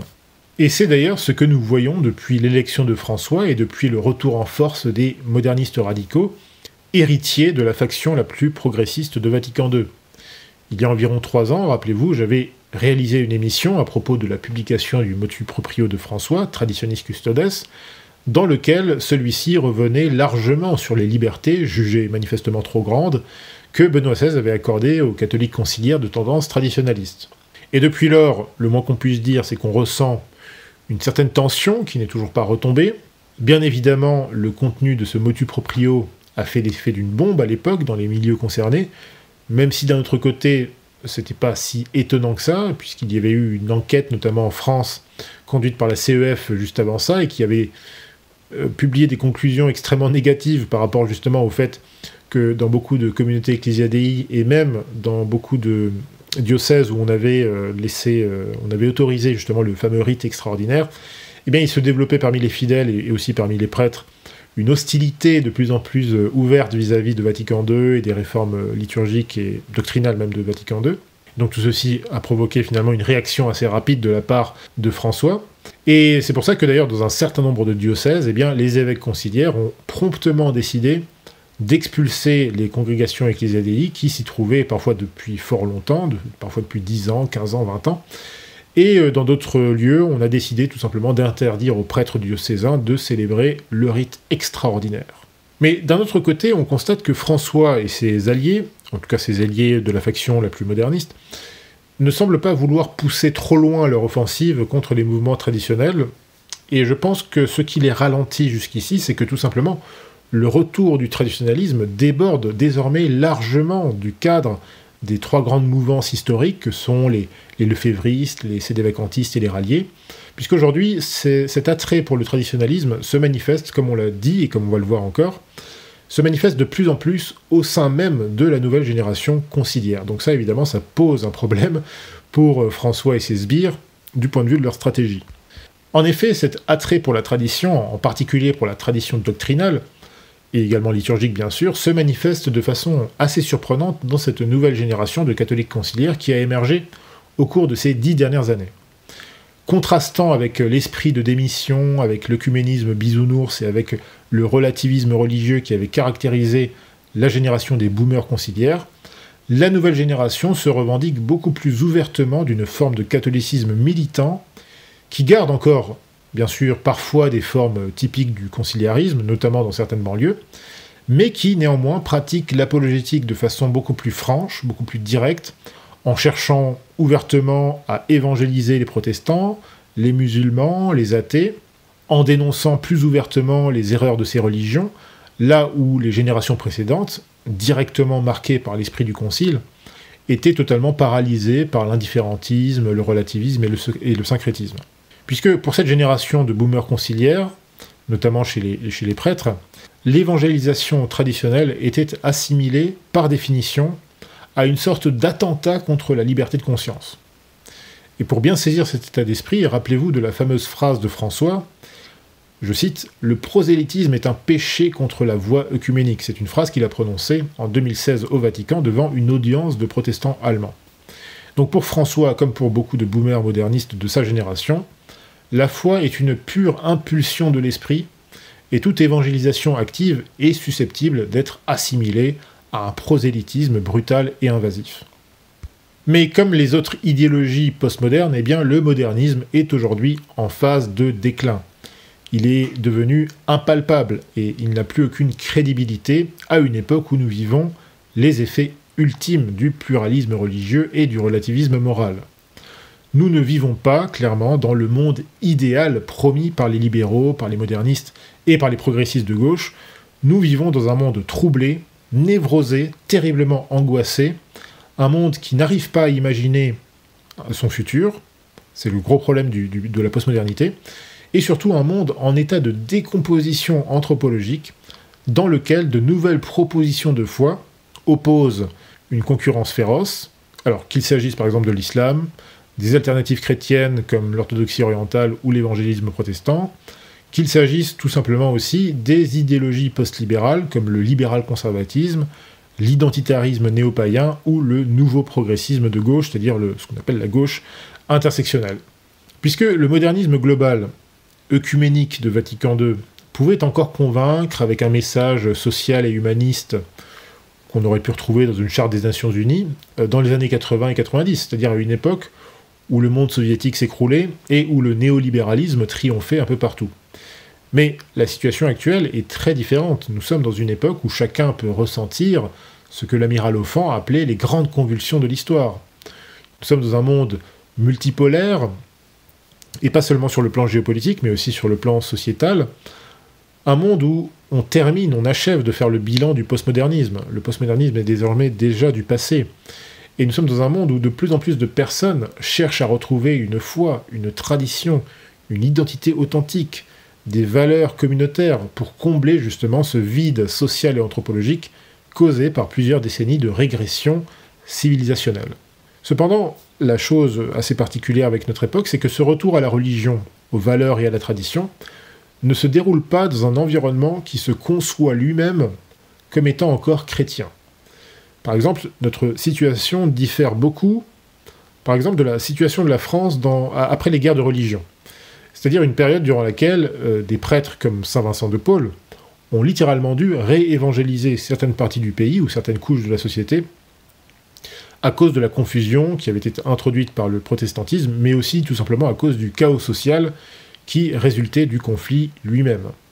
Mais malgré ça, à cette époque-là, le pays se considérait encore comme chrétien, par définition, pour la simple raison que le roi lui-même se définissait comme chrétien. Même encore dans les années 50, à une époque où nous étions pourtant dans un régime laïque, un régime qu'on qualifierait de passif-agressif vis-à-vis du catholicisme, eh bien même à cette époque-là, une grande majorité de Français considéraient la France comme étant une société chrétienne avant toute chose. Ça allait de soi. Presque, je dirais même que même les laïcards à l'époque, ou même les gauchistes auraient pu dire ça dans les années 40 ou 50. A l'inverse, depuis maintenant plusieurs décennies, notre société a eu tendance à revendiquer fièrement son laïcisme et son pluralisme, et à se définir comme tel. Pour beaucoup de Français, de droite comme de gauche, l'idée d'un État catholique ou d'une société dans laquelle l'État se définit explicitement comme étant exclusivement chrétien, c'est quelque chose de difficilement concevable. Et pour certains, c'est même une idée fondamentalement intolérable. Mais moi je crois que cette mentalité pluraliste, séculariste, relativiste sur le plan moral et religieux, et donc aussi politique, je crois que cette mentalité est fondamentalement d'arrière-garde et qu'elle est en voie de disparition. En fait, elle est déjà, selon moi, elle est déjà la relique d'une période sombre de l'histoire contemporaine qui est en train de se refermer. Elle est une mentalité profondément rétrograde, profondément contraire aux aspirations profondes de l'âme humaine et de la civilisation. Elle est une erreur philosophique qui, comme on l'a vu, a particulièrement marqué les générations issues du baby-boom, mais fondamentalement, c'est une erreur qui est vouée, par définition, à être détruite et à être remplacée. Toute la question est de savoir par quoi elle sera remplacée, parce que son remplacement est absolument inévitable, qu'on soit bien clair. La question, c'est de savoir par quoi.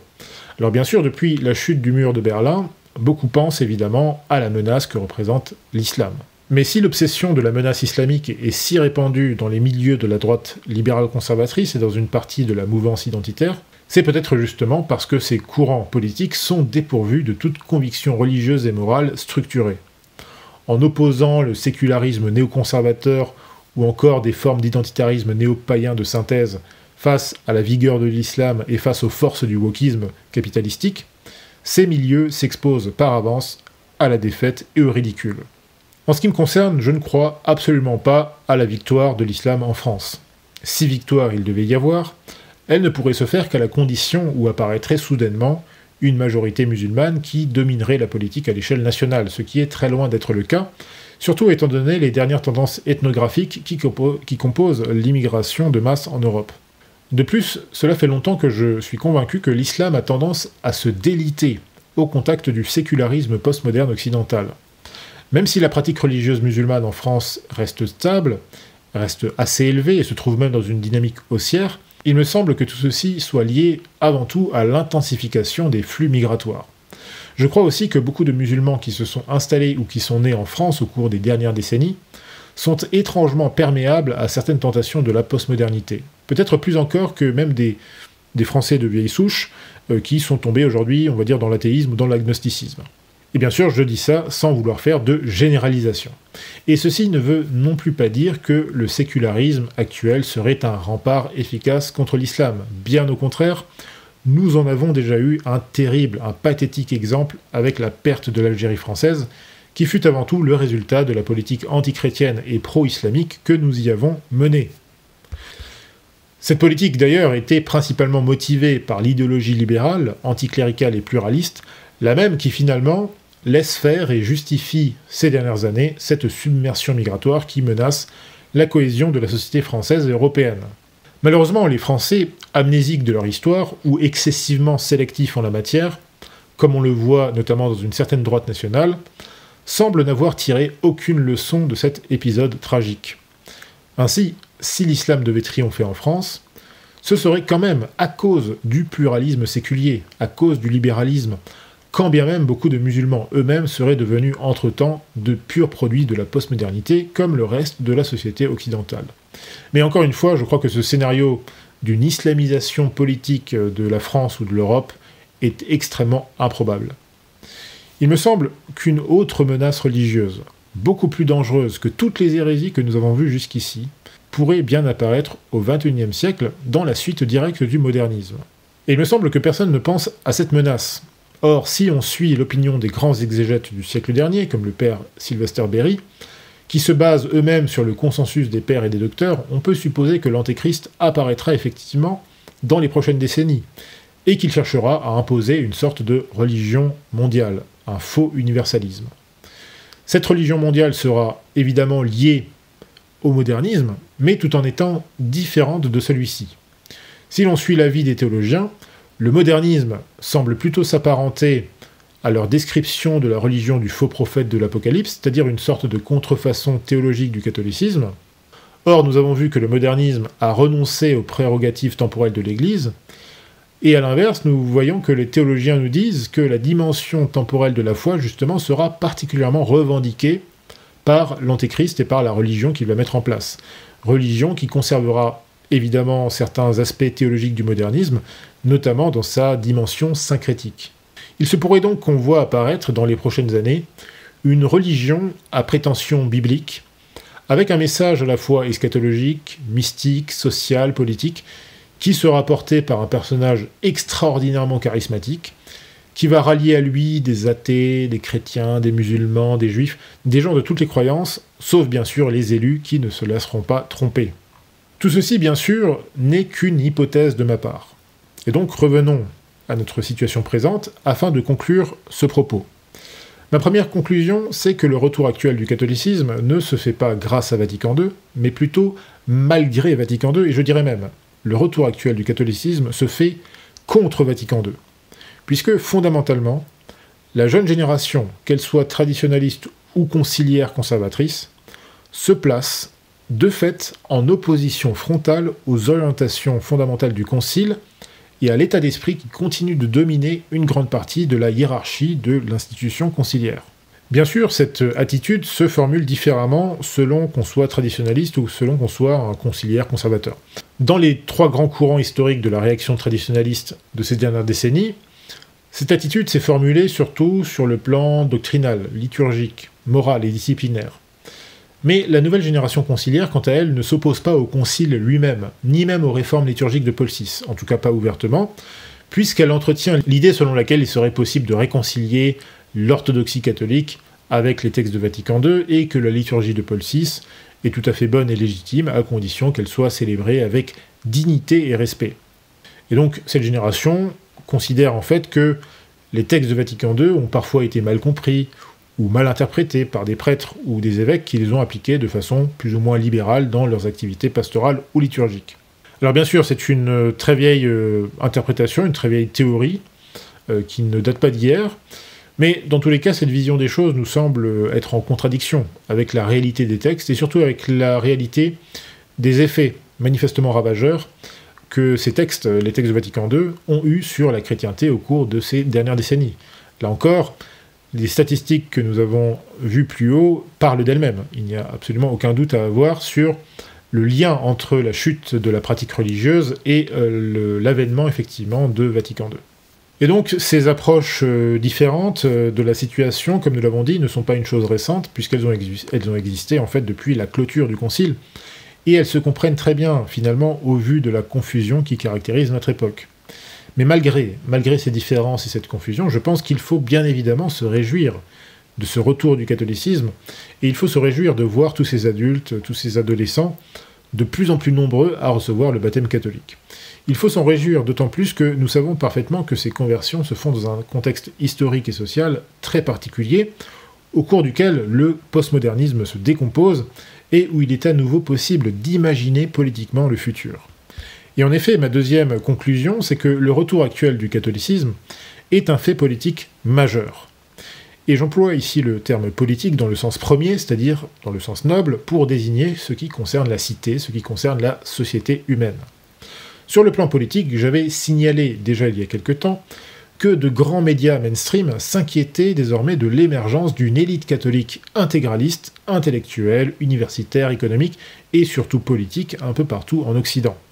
Par exemple, en 2023, le journal Haaretz avait publié un article intitulé « À la rencontre des nouveaux catholiques radicaux américains », mentionnant d'ailleurs le professeur Adrian Vermeulen, qui est l'une des figures, on va dire, du mouvement néo-intégraliste aux États-Unis. Et la même année, le même mois d'ailleurs, le mois d'août 2023, c'est le Financial Times qui publiait un article annonçant, je cite, « Une nouvelle contre-révolution catholique est en cours en Europe ».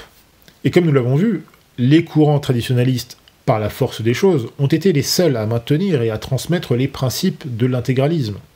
Et ceci est particulièrement vrai dans la mesure où l'une des principales causes de scandale pendant et après le Concile a été le fameux texte Dignitatis Humanae, dans lequel Paul VI contredisait clairement l'enseignement politique traditionnel de l'Église. De plus, comme on l'a vu également plus tôt, beaucoup des premiers membres laïcs du mouvement traditionnaliste étaient très souvent eux-mêmes issus des mouvements d'action catholique ou des cercles politiques catholiques des années 30 ou des années 50. Sur le plan politique et social, il y a clairement eu des moments clés, des tournants, qui ont contribué à faire naître ce renouveau catholique et intégraliste que nous observons aujourd'hui. On peut évoquer par exemple le mouvement de l'école libre en 1984, que le sociologue Henri Mandras, que j'ai mentionné tout à l'heure, avait décrit comme étant le point d'arrêt de la Seconde Révolution française, c'est-à-dire le point d'arrêt de tout le mouvement libéral-libertaire qui avait profondément bouleversé la société depuis les années 60. Et en effet, le mouvement de l'école libre était principalement mené par des leaders catholiques, comme Pierre Daniel ou encore le père Paul Guiberto, et ce mouvement finalement avait obtenu un grand succès, puisqu'il avait réussi à ce que le gouvernement de Pierre Mauroy retire ce projet de loi donc d'intégrer de force l'enseignement privé, notamment l'enseignement privé catholique, dans la fonction publique. Et d'ailleurs, cet événement, cette victoire a provoqué au passage la dissolution du gouvernement Pierre Mauroy. Je rappelle que ce projet donc d'intégrer de force l'enseignement privé catholique dans la fonction publique faisait partie des 100 propositions donc de la campagne présidentielle de François Mitterrand en 1981. Mais c'est surtout dans les années 2000 et 2010 qu'on voit émerger en France, au grand étonnement d'ailleurs de la plupart des observateurs, un vaste mouvement catholique, principalement mené, là encore, par les courants traditionnalistes. Dans les années 2000 apparaît le mouvement Civitas, qui va se faire connaître en s'opposant de façon musclée aux représentations artistiques blasphématoires qui avaient lieu en France vers la fin de la présidence de Nicolas Sarkozy. Et ce même mouvement Civitas sera plus tard à l'origine du mouvement d'opposition à la légalisation du mariage homosexuel, défendu par le gouvernement Hollande. Même si ce mouvement fut brièvement récupéré par une certaine droite versaillaise, eh bien son succès fut absolument massif, culminant en 2013 avec plus d'1 million de manifestants dans toute la France. Si bien que la Manif pour tous fait clairement partie de ces grands moments d'éveil populaire qui ont marqué les années 2000 et 2010 avec les manifestations contre la Constitution européenne, puis les manifestations du mouvement des Gilets jaunes. Donc ce mouvement de la Manif pour tous a été au cœur même de la création justement de cette nouvelle opinion publique. Et d'une certaine manière, on peut même dire que ce combat de la Manif pour tous était beaucoup plus héroïque et fondamental que les autres, puisqu'il touchait à une question morale qui redéfinissait même la nature de la famille qui est la base de tout l'édifice social. Bien sûr, ce mouvement était entièrement piloté par des catholiques, quasiment exclusivement, certes des catholiques de tendance assez diverses, on trouvait à la fois des tradis et des charismatiques, mais des catholiques tout de même dans l'ensemble suffisamment conservateurs pour s'opposer à ce qui malheureusement aujourd'hui est considéré comme étant un acquis par certaines figures de la droite nationale. La Manif pour tous aura été, selon moi, un moment de basculement définitif chez beaucoup de jeunes de cette génération.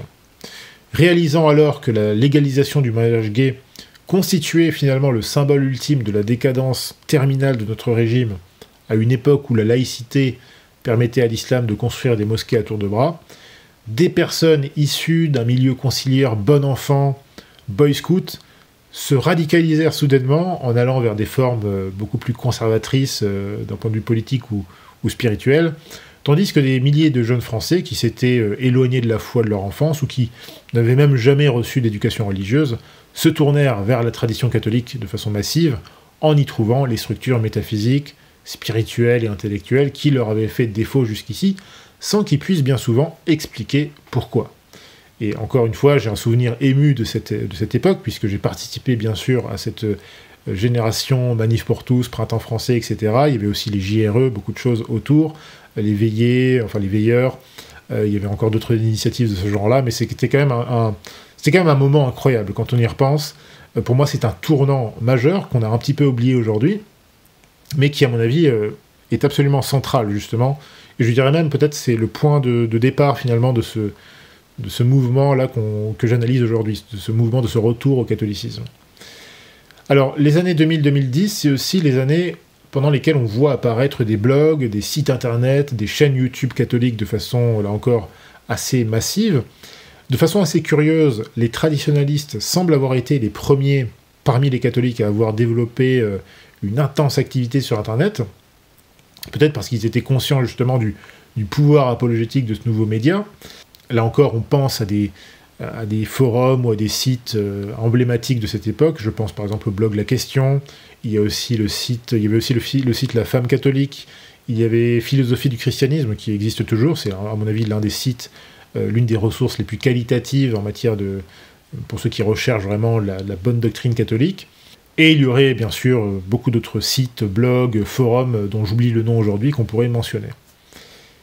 Et donc l'utilisation d'Internet et plus tard des réseaux sociaux, me semble-t-il, a beaucoup contribué également à ce retour du catholicisme et de l'intégralisme catholique, puisque finalement cela a permis de mettre gratuitement à disposition au plus grand nombre des ressources qui jusque-là étaient quand même assez difficiles à obtenir, hors des cercles de la tradition, hors de certaines maisons d'édition ou hors des bibliothèques diocésaines. Toujours sur le plan médiatique, on a vu apparaître plus récemment, là plus ces 4 ou 5 dernières années, on a vu apparaître des milliers de comptes catholiques sur Twitter ou TikTok, tenus par des jeunes adolescents, filles ou garçons, parfois même des jeunes adultes aussi, qui revendiquent ouvertement leur foi chrétienne.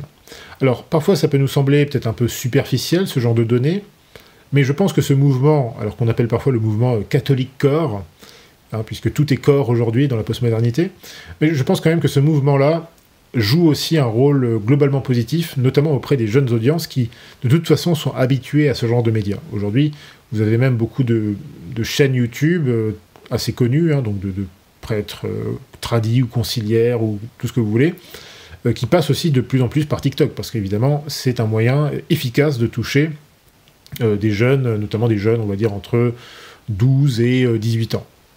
Et donc, à l'inverse de tout ce mouvement et de la direction clairement conservatrice, voire tradie qu'il prend, eh bien, il existe encore, parmi la structure moderniste, un certain nombre de courants très influents qui s'opposent radicalement à la tradition et surtout à l'intégralisme catholique, et qui même consacrent des articles entiers à critiquer cette option politique, en chœur d'ailleurs avec les auteurs progressistes et sécularistes, qui s'inquiètent également de plus en plus de cette fameuse menace intégraliste catholique. Mais après tout, ces auteurs modernistes hostiles à l'intégralisme ne font que suivre les orientations de François. Rappelez-vous que François avait, en 2016, dans un entretien accordé à la Croix, François avait publiquement déclaré son opposition aux États confessionnels. François avait effectivement déclaré, citation, « Les États doivent être laïques. Les États confessionnels finissent mal, ils vont contre le cours de l'histoire. » Fin de citation. Bien sûr, François se trompe doublement en déclarant une telle chose. Tout d'abord, il contredit explicitement l'enseignement dogmatique de l'Église sur les rapports de l'Église et de l'État, mais il se trompe également en affirmant, à la manière des progressistes et des libéraux, que les États confessionnels, c'est-à-dire les États qui reconnaissent une seule vraie religion, à l'exclusion de toute autre, mais qui peuvent tout à fait tolérer la présence d'autres religions aussi, voilà, selon François, selon les progressistes, selon les libéraux, les États confessionnels, c'est en quelque sorte une idée rétrograde, c'est une idée qui serait contraire à la raison et à l'évolution naturelle de l'histoire. Bien sûr, tous ces gens, François y compris, se trompent lourdement. Au contraire, l'État catholique est un concept pur, c'est une vérité éternelle, toujours ancienne et toujours nouvelle, et en l'occurrence, c'est aujourd'hui une idée d'avant-garde, c'est une idée profondément progressiste, et ça l'était déjà d'ailleurs à l'époque de Léon XIII, lorsqu'il a effectivement publié les premiers grands textes de la doctrine sociale de l'Église. Mais l'intégralisme reste la doctrine d'avant-garde, la doctrine du futur, la doctrine du XXIe siècle et bien au-delà, puisque nous sommes à une époque où émergent de nouveaux Césars charismatiques et populaires, comme Vladimir Poutine ou Nayib Bukele, des gens, des leaders qui n'hésitent pas à évoquer le nom de Dieu ou à exalter les valeurs spirituelles et morales de la religion dans leurs discours qui galvanisent et qui plaisent beaucoup à leur population et qui inspirent d'ailleurs les peuples à l'étranger. Et dans un tel contexte, le sécularisme spirituel de Vatican II apparaît comme étant totalement dépassé pour cette nouvelle génération de catholiques qui, au contraire, revendique ouvertement sa foi sur la place publique et vante ouvertement les mérites de la religion et ses valeurs dans l'ordre social et politique. Là encore, la dimension politique et sociale de ce retour au catholicisme n'est pas difficile à comprendre, en particulier chez les jeunes convertis adolescents et les jeunes adultes, venus de deux générations particulièrement marquées par les ravages du néolibéralisme, de la permissivité libertaire et de l'hyper-réalité postmoderne. Il y a donc certainement ici un effet générationnel, mais qu'il ne faut pas non plus exagérer, comme on le fait trop souvent aujourd'hui, puisque il ne faut pas non plus oublier que les membres originels du mouvement traditionnaliste étaient, ou sont d'ailleurs toujours, techniquement des boomers, pour beaucoup d'entre eux, mais des boomers qui ne partagent en aucune manière l'état d'esprit moderniste et libéral qu'on assimile généralement aux boomers de base. Ce n'est donc pas tant un phénomène générationnel en tant que tel dont il s'agit ici, mais plutôt un retour de balancier, pour reprendre l'expression d'Yves Lambert, qui devient de plus en plus intense, de plus en plus fort à mesure qu'on avance dans le temps et que le modernisme et la postmodernité se décomposent. Cela étant dit, la différence fondamentale ici, c'est que les nouvelles générations, donc les milléniaux et la Gen Z, sont nés dans une époque qui était déjà totalement dominée par la permissivité et l'immoralité qui avait été mise en place, ou en tout cas qui avait été banalisée dans les années 60-70. Tandis que les boomers, eux, ont encore connu l'ancien monde. Et ils l'ont connu en action, ils l'ont connu en réalité, avec tous ses défauts, mais aussi avec toutes ses vertus. Et aujourd'hui, clairement, c'est le grand problème du clash générationnel, c'est que la jeune génération estime que le monde qu'on lui a transmis comporte finalement beaucoup plus de défauts que de qualités, manifestement. Et surtout beaucoup plus de problèmes que d'opportunités. Et c'est peut-être aussi pourquoi la nouvelle génération catholique, qu'elle soit traditionnaliste ou conciliaire, est de plus en plus intégraliste en esprit, et qu'elle sente de plus en plus à quel point l'engagement social et politique est la suite logique de l'engagement spirituel. Cette évolution se fait en même temps que se développe le sentiment populiste d'une manière générale en Occident, un sentiment qui bien sûr est encore confus, voire très confus, mais qui s'oriente de plus en plus à droite, comme l'a montré par exemple l'universitaire Guillaume Bernard avec son concept de mouvement d'extrogir. Et là encore, de façon tout à fait stupéfiante, ce mouvement de retour à l'ordre moral avait déjà été analysé, encore une fois, par Yves Lambert à la fin des années 90, lorsqu'il écrit, je cite, « On a vu dans les années 60 et 70 que la poussée permissive et anti-autoritaire avait creusé le fossé entre la morale catholique et les mœurs, surtout chez les jeunes, à commencer par les jeunes sans religion. Il est frappant d'observer aujourd'hui un processus inverse, de reflux de la permissivité dont les jeunes sans religion sont à nouveau l'avant-garde. Ces derniers revalorisent la fidélité conjugale, l'autorité, l'armée, la police, le civisme, tout en restant plus libéraux que les pratiquants. Seule exception à ce processus, la permissivité s'accentue en ce qui concerne l'homosexualité, l'avortement, l'euthanasie et le suicide, sans doute parce qu'il s'agit de la question de la libre disposition de soi. » Fin de citation.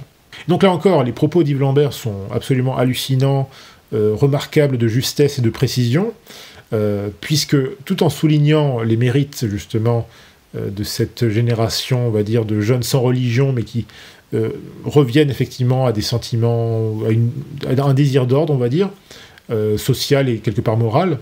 D'un autre côté, Yves Lambert met la lumière justement sur le défaut fondamental de ce mouvement d'extrogir, qui est typiquement encore aujourd'hui en action, puisque c'est un mouvement qui reste fondamentalement libéral. C'est un mouvement au sein duquel on retrouve typiquement la mentalité libérale conservatrice, ou post-républicaine, ou post-libérale, comme vous voulez, qui prévaut chez toutes ces personnes qui autrefois étaient catégorisées au centre-droit, voire dans la gauche républicaine, voire dans la gauche progressiste, mais qui ont été déplacées vers la droite ou vers le centre, uniquement justement à cause de la radicalisation de la gauche intersectionnelle.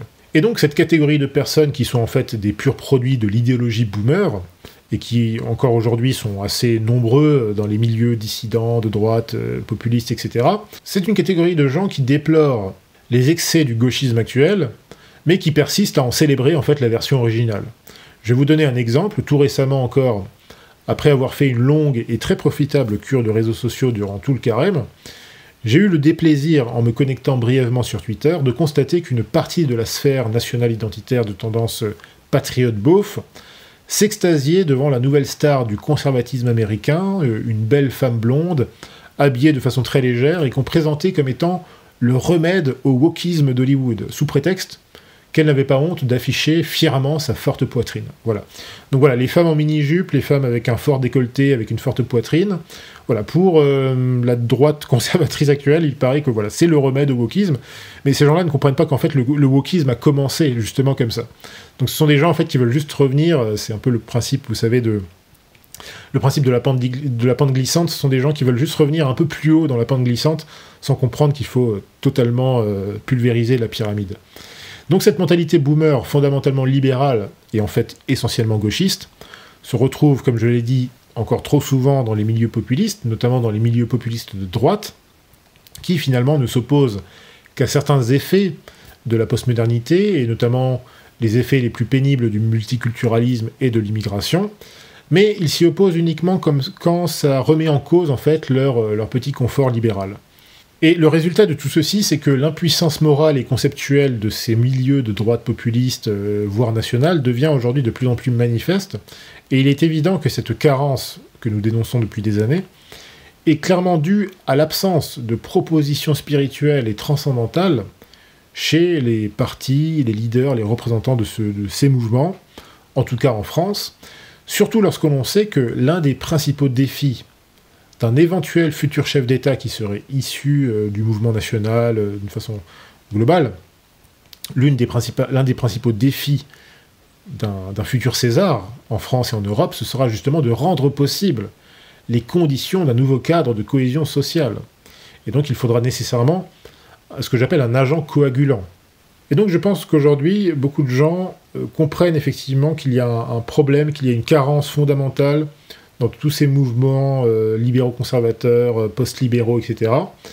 On le voit par exemple en France, par exemple l'obsession identitaire du mouvement zémoriste a fini par lasser beaucoup de ces militants de la première heure, donc des gens qui se sont engagés dès le début pour Zemmour et qui sont très déçus aujourd'hui justement, tandis que la gauche radicale finalement n'a pas d'autre choix que de s'enfermer dans la surenchère gauchiste pour espérer séduire les derniers bastions de la jeunesse parasitaire des centres-villes bourgeois et des banlieues multiculturelles.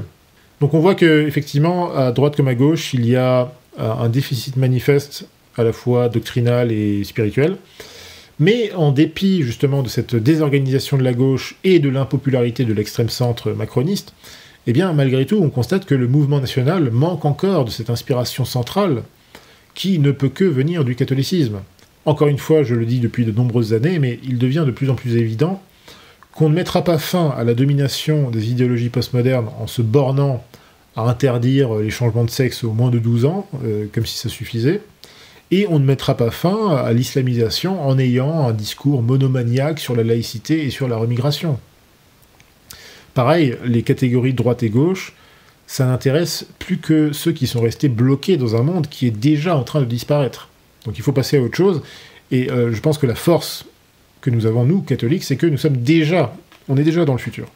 Et donc la vérité, c'est qu'il faudra un renouvellement anthropologique, spirituel, moral, profond et puissant pour relancer la France et l'Europe sur la voie de la civilisation, sur la voie de l'unité et de la prospérité. Et ça va impliquer nécessairement de rompre avec le libéralisme et avec toutes ses variantes nuisibles.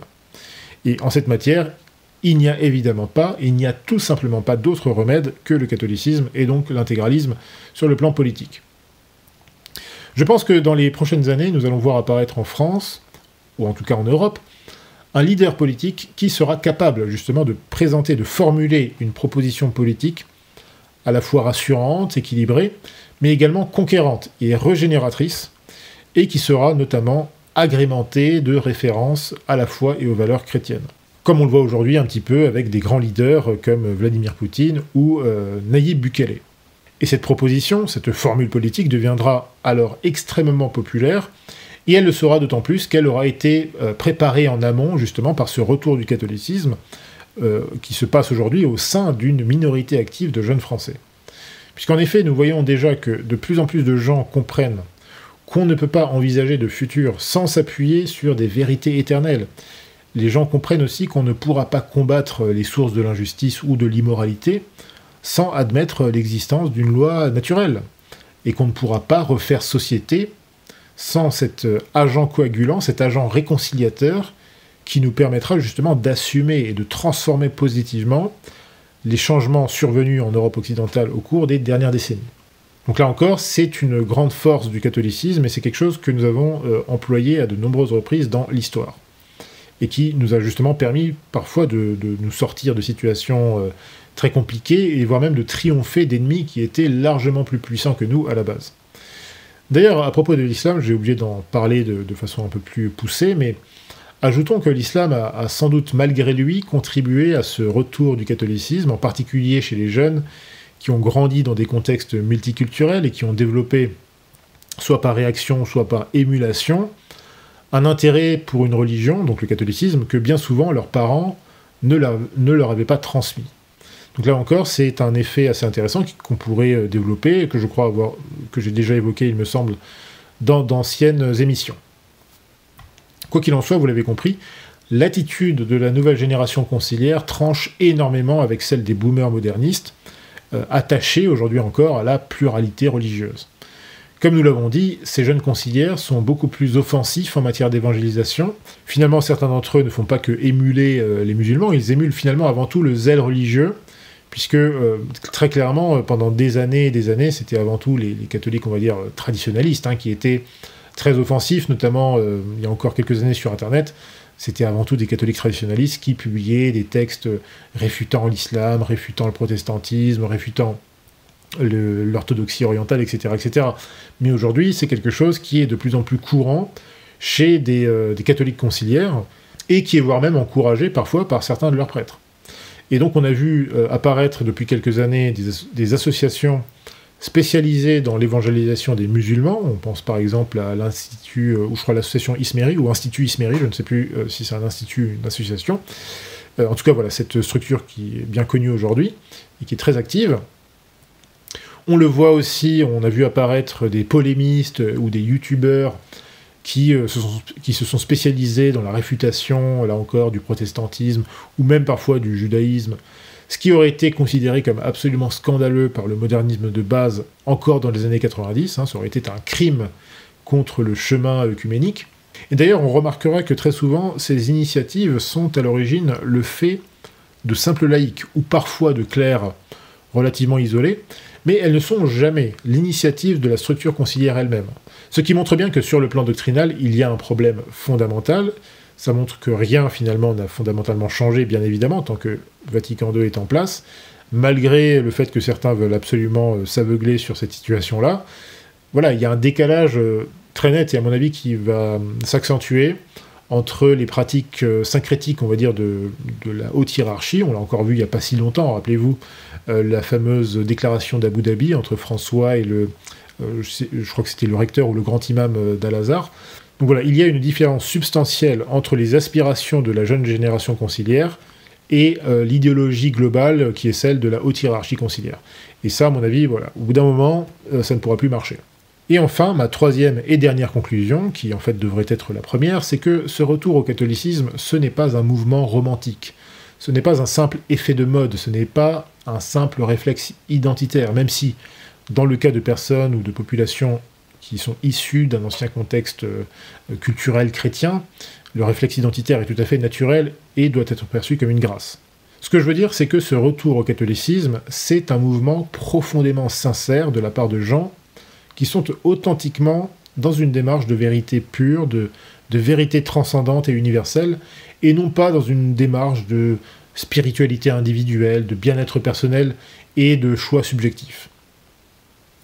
C'est ce qui, à mon avis, distingue cette nouvelle génération de catholiques, qu'ils soient tradis ou qu'ils soient plus conciliaires, ce qui les distingue vraiment de certaines catégories d'individus qui, par le passé, ont pu être attirés par le relativisme thérapeutique du modernisme, notamment dans sa version charismatique, qui a beaucoup séduit à une époque, mais même beaucoup de convertis de l'époque de Jean-Paul II se sont depuis lors, et même assez rapidement, très souvent, orientés vers la tradition, ou du moins vers une forme de conservatisme.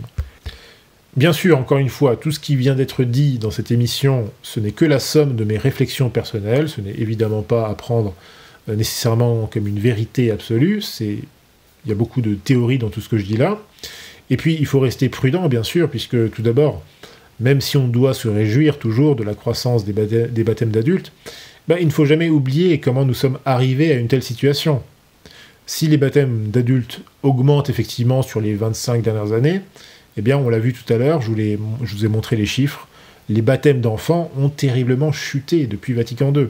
Rappelez-vous, en 1960, à peu près 800 000 baptêmes d'enfants, 91% du nombre total de naissances en France. En 2022, on n'est plus qu'à 26 et quelques pourcents. Et pour à peine 179 000 baptêmes d'enfants. Donc là, vous voyez bien qu'il y a eu un problème, qu'il y a eu un effondrement manifestement causé par Vatican II. C'est pas possible autrement. Et donc ça montre quand même que nous restons aujourd'hui dans une situation de confusion extrême sur tous les plans, qu'il s'agisse de la situation, de la question de Vatican II, qui n'est toujours pas tranchée bien sûr, ou qu'il s'agisse tout simplement de l'état lamentable de la France et de l'Europe sur le plan politique, anthropologique, social, ethnographique et économique. Mais c'est aussi peut-être parce que la confusion est si grande à notre époque que le catholicisme attire de plus en plus d'âmes sincères et d'âmes zélées, quel que soit justement leur degré de compréhension de notre situation. Et donc ces quelques observations nous confortent dans l'idée que le grand remplacement catholique dont nous parlions il y a quelques années est inévitable. Même si bien sûr, il est encore trop tôt pour dire comment tout ceci va exactement évoluer dans les prochaines années, ou pour savoir à quelles adversités nouvelles nous allons être confrontés, parce qu'il y en aura certainement. Mais en attendant, la grande leçon qu'il faudra tirer de tout ça, et qu'il faut déjà tirer, c'est la résilience surnaturelle du catholicisme, qui même dans la pire des tempêtes, émerge toujours victorieusement, triomphant sur ses ennemis, comme le Christ était au tombeau pendant 3 jours, avant de ressusciter en pleine gloire, manifestant à tous sa divinité et l'indéfectibilité de son message et de ses promesses. Et j'ai bien sûr la conviction absolue qu'il en sera de même pour l'Église catholique, qui reviendra en force au moment où tout le monde ne s'y attendra pas. Et quant à l'État catholique lui-même, eh bien je suis également persuadé que son avènement en Europe est désormais une chose inévitable, si Dieu le veut. Sur ce, je vous souhaite à tous une sainte fête de Pâques et je vous dis à très bientôt.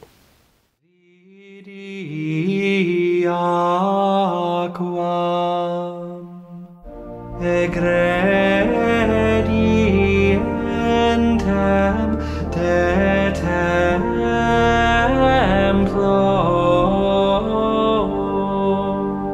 alla terre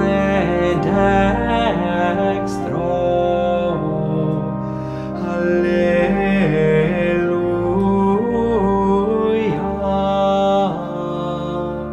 Et omnes arcos pervenit aqua ista.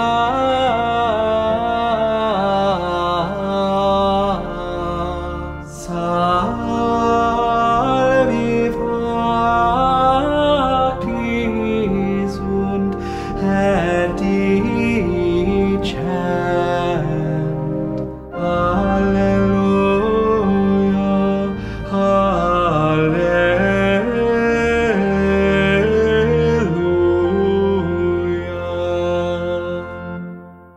Confitem in Domino quoniam bonus, quoniam in saeculum misericordia eius.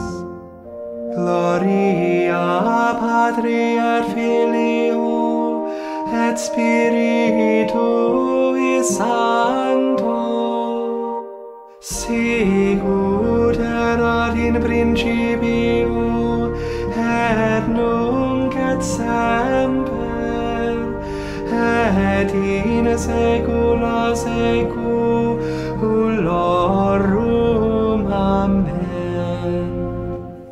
Vidi aquam egredientem de templo alla terre dextro.